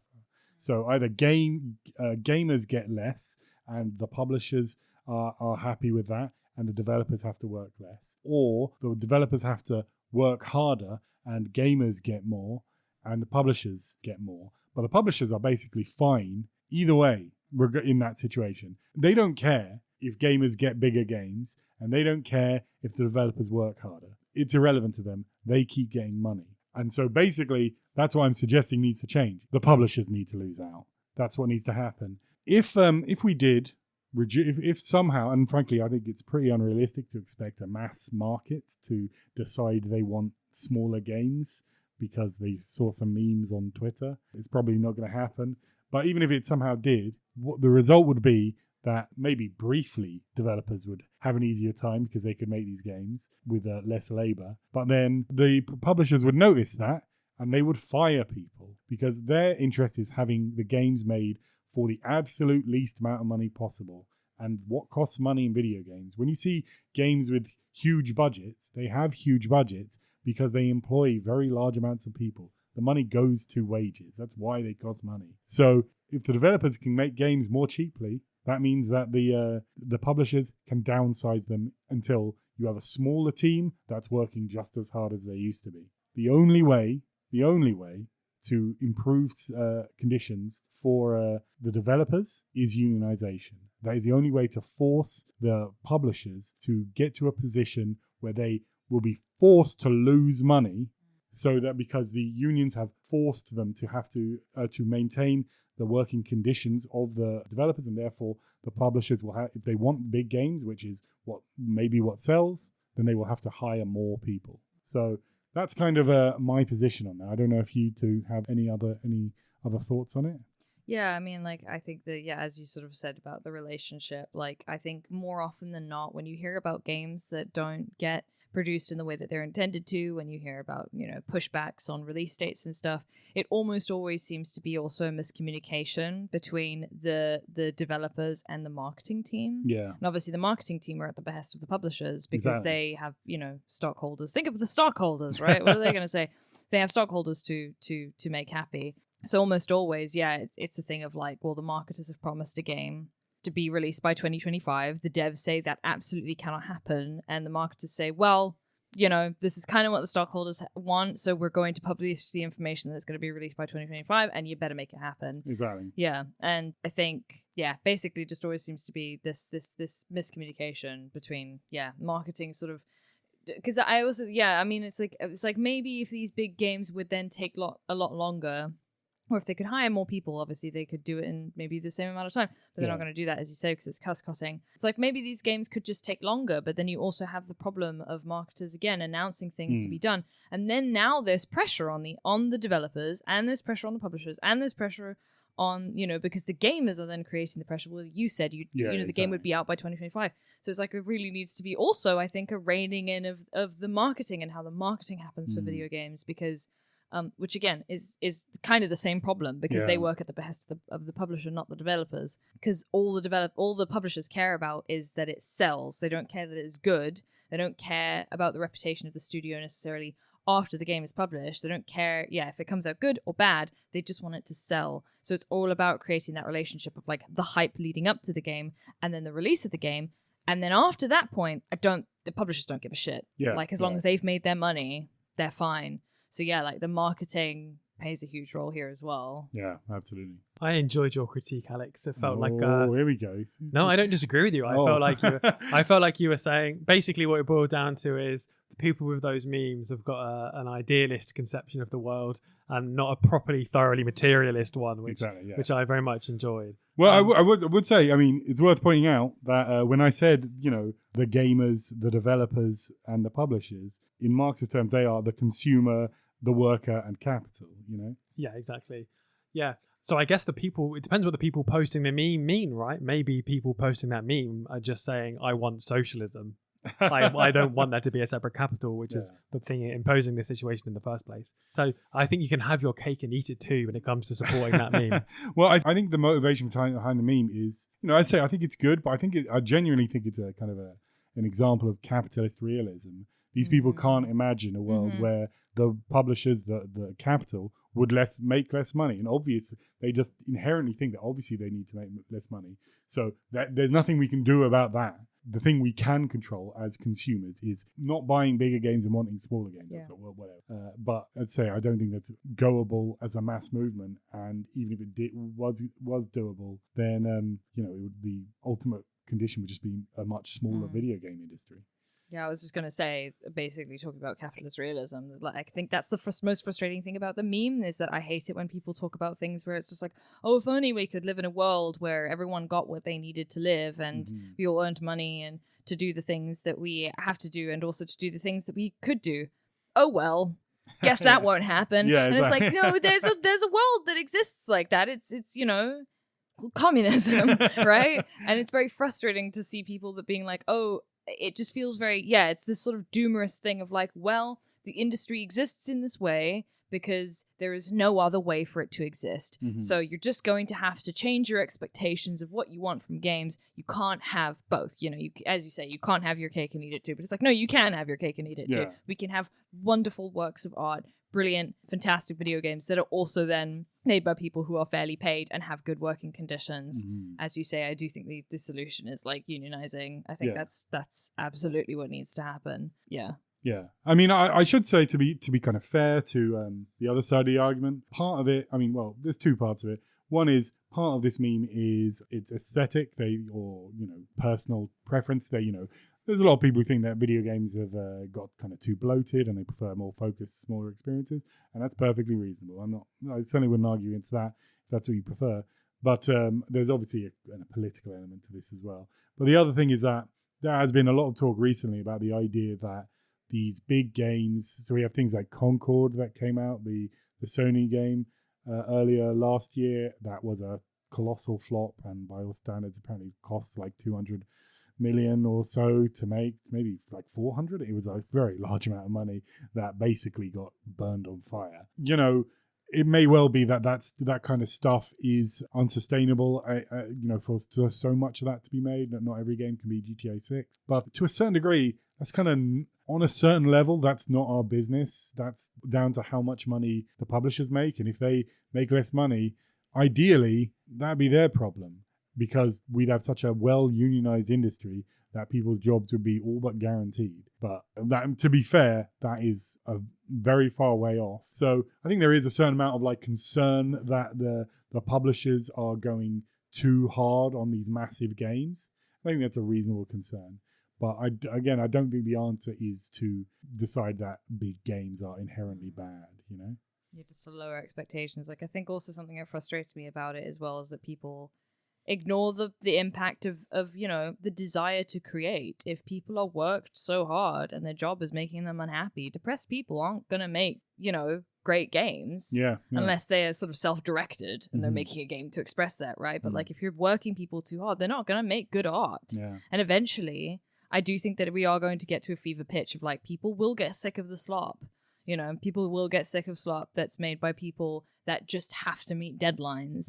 And the publishers may not care, but eventually, hopefully the devs and the gamers, TM, are going to care enough to then have sort of sway. Right? Yeah. In general, there's a lot of people kind of talk kind of doom spiral about, and I mean kind of like artistically the state of the games industry, like, oh, you say, oh, games are bad now because of, I don't know, live service games or, DLC or whatever like that. And I just tend to, these things tend to be fads. There have been so many times in the world where I remember in the 90s, everything was Street Fighter 2 clones for a little while and mascot platformers, and no one cares about those anymore. When the DS came out, there were people saying, oh, games are all going to be casual games, like brain training. That's what games are going to be like now. They weren't. When the iPhone came out and the App Store got big, people said, oh, it's all going to be iPhone games forever. That's all anyone's going to play. But yeah. Look at other comparable industries, like the film industry. We've seen so many times, basically since shortly after the Second World War, it's been like this collapse. Like, everyone's always like, oh, the film industry has collapsed. It's been killed by this. It's been killed by television. It's been killed by VHS. It's been killed by movies being able to be broadcast on TV. It's been killed by streaming. It doesn't look that dead to me. Like, I think there might be some reconfigurations of certain elements of things. I think it's very easy to catastrophize in the way that you're saying. Like, and I think film is a good example where it hasn't actually died, and I don't think it's about to die. Yeah. Okay, so that's that done. Yes. We're on to the next thing. It's Sophie's item. Yes, so I'm going to be talking very briefly about the Trump tariffs. Obviously, for those of you who haven't been paying attention to these, it's like fair, I guess. I think you'd probably be aware that But you will Donald be Trump aware. is now the president. Donald Trump's the president. I wish I and, could manage to ignore that. he's now the president. I've tried. Which is great. I've tried. And one of his sort of like sweeping executive orders was regarding tariffs, essentially. because I guess it's one of his many executive orders, basically was to introduce tariffs on massive tariffs on goods imported from China, Mexico, and Canada, which I believe the Canada and Mexico ones have been cancelled, Yes, or at they least have postponed. I think, cancelled or at least postponed. I think they're going to look into it later, but for now they are. I think the Mexico one has definitely been put off for like a month. Yeah. Basically, there was some retaliatory. But well, basically, Claudia Sheinbaum and even Trudeau were able to basically humiliate Trump in negotiations by promising to do a bunch of stuff they were already planning to do. Yeah, so then they were kind of passed on Tuesday. So China then has had tariffs introduced against them. They are filing a lawsuit basically with the World Trade Commission. They are filing a lawsuit to try and fight it. Yeah. I'm kind of only really interested in it because I read an IGN article, was very short, just talking about sort of hypothetical impacts that the Chinese specifically tariff could have on the gaming industry, which like a lot of it is kind of speculation at the moment because we don't really know how it's going to be impacted. But basically, the ESA, which is the Entertainment Software Association, made a statement regarding the new Trump tariffs, warning of quote-unquote significant harm to the video game industry, and basically urges Trump to work together with the industry to find a solution that won't impact the growth towards the economic sector that the gaming industry provides. It basically justifies itself by saying, like, look how much money we make. Are you sure you want to introduce these tariffs? Because it's really going to affect people. Yeah. And basically, it seems like the impacts won't fall on games directly. Obviously, a lot of games are bought digitally, so that won't necessarily be impacted. But our biggest concern is consoles. Consoles and accessories is where the biggest concern for tariffs lies, obviously, because a lot of those are made in China, or at least have components that are made in China. Yeah. Apparently, the Nintendo Switch 2 is not likely to be affected. Oh, really? Because it kind of depends on, basically, the Nintendo Switch Nintendo basically has a manufacturing process where like some of it is produced in Vietnam, some of it is produced in China. So basically the hypothetical solution for Nintendo is that they could then export them from Vietnam. So unless a tariff is then introduced on Vietnam, the Nintendo Switch is specifically not expected to be affected. Yeah. But could affect other consoles specifically. Like if we do see, the tariffs going into effect, we'll probably see price differences fairly instantaneously. I wonder, do we know if this is going to affect Britain at all? Because obviously we're not in the tariffs, but I wonder if this is just going to, maybe being associated with America in some way. Like, does it pass through America or something? Or maybe they'll just raise prices on everyone because now they can. Yeah, I didn't find anything specifically on the UK and its effects on the UK. So I think it might have just been quite an America-centric article talking about the impact of the increase in prices in consoles. No, so I didn't see anything on the UK specifically. It's all kind of quite hypothetical at this stage. I guess people aren't really sure how it's it took took a lot of people by surprise, which is weird because he loves tariffs and he tried to do them last time. Yeah, and I think basically the article sort of suggested that we might see a move towards, more towards PC and cloud gaming instead of, just like getting new consoles. Yeah, but I mean, but obviously the consoles were already expensive. Yeah. Like they've been increasing for ages. It's true, and I think the video cards are made in China. Yeah. Anyway, and although on the plus side, Nvidia completely got fucked over by the DeepSeek thing, and the stock price cratered. So that means they might lower the price of their cards. That's fair. That would be nice. Which would be very nice. That would be nice. Although I did just finish building a PC. So bad timing. Bad timing. I couldn't have predicted. But there you go. That's basically the news item. Well, I mean, it's something we've got to keep an eye on. Obviously, sometimes you see the news. I mean, just so you know, when we recorded it was yesterday when Trump announced he's planning to annex Gaza, which is one of the most crazy fucking things that's ever happened. Fucking insane, because he wants to develop the Riviera into prime real estate. Man, the fact that he visualizes that entire issue through the lens of real estate. The property. There's prime land. There's great land. Do lots with it. So it feels kind of trivial to talk about these issues, but through video games. But I mean, ultimately, it's a thing that we're interested in. We're well aware that there's bigger things going on, but this is sort of how we could link to greater news. At some point, you're like, "Why are you doing this podcast at all?" And you're not like doing a podcast about whatever incredibly burning situation like Palestine or God knows where. What can I say? It's what the podcast is about. Please don't cancel me. Not yet. Give us a little bit of a not for this. Cancel it for my other zesty views. Of which there are many. Yeah. Well, considering my pending cancellation, maybe we should wrap this podcast up. That's a good idea. I think it's been it. We are on Twitter still.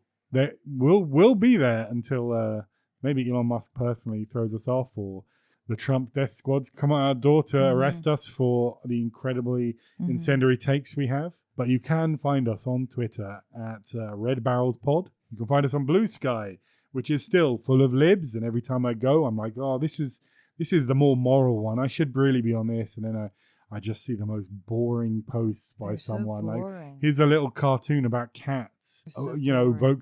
Kamala 2024. Kamala Brat. Yeah, literally. I remember it was bad news when I joined, and I was like going through, the recommended people to follow, and I did this for like weeks, and it just kept recommending I follow Joe Biden. And I'm like, please look at That's the rest a of sign my of the end follows. times. Please That's stop insane. having me do that. And I think it stopped a little while ago, but it wouldn't let me live. But we're there. Wanted you to We're there. lib. You can see our, what they call them, skeets, right? You can see our skeets at Red Is Barrels. that what they're called? It's kind of a joke, but Okay. yes. Skeet, yes. skeet, motherfucker. Yeah. Okay. All right. Sorry, go ahead. You can find us at redbarrelspodcast.bsky.social. You can probably just find us if you search for Red Barrels Podcast. I'm sure you've been enjoying for the past couple of episodes our incredible music. That's from Brilliant Drink. We love them every single time. As I said at the start, our art is by Bella Harter. Fantastic. See her Instagram in our show notes. And by the way, I should mention, sometimes, like last time, I put a little update in the show notes. I said there was an update on the Disco Elysium stuff. Maybe you haven't heard about it unless you check the show notes. So maybe you should the show read those show notes. notes. Read We've those got show show notes. notes. I What write else are you them. doing? You Read should the read show them. notes. And as always, we are trying to grow. We're trying to reach wider audiences. We've got to radicalize some people, right? So please share us on your various socials and review us on iTunes and Spotify. That would be very appreciated. But for now, I'm Alex. My Twitter is AlexDean, ALEXDUIN, and you can search for that on Blue Sky and find me. And maybe you can delib your followers by one little chunk by having me there. And Sophie, what about you? Yeah, I'm Sophie. You can find me mostly. I stream on Twitch 4 days a week. Twitch.tv/Sofreely, SOFREELY. And then since Ed isn't here, I'll do his shout out as well. I think it's still Not a Lemon on Twitter, and then at Not Lemon on Blue Sky. I believe that's the order. I believe that's the case. Yeah. I don't know if I've decided to edit out the bit where Ed said goodbye, but if I didn't, you've had a sneak through the curtain of the background of podcasting magic. Podcasting magic. But I think that's it. Mayday rooms. Oh, and I keep forgetting Yeah. the Mayday Rooms. How can I forget? We're here. They're great. We appreciate them. Thank you, Mayday Rooms, for letting us record here. But that is going to be it. I'm going to say goodbye. Right now, goodbye. Bye.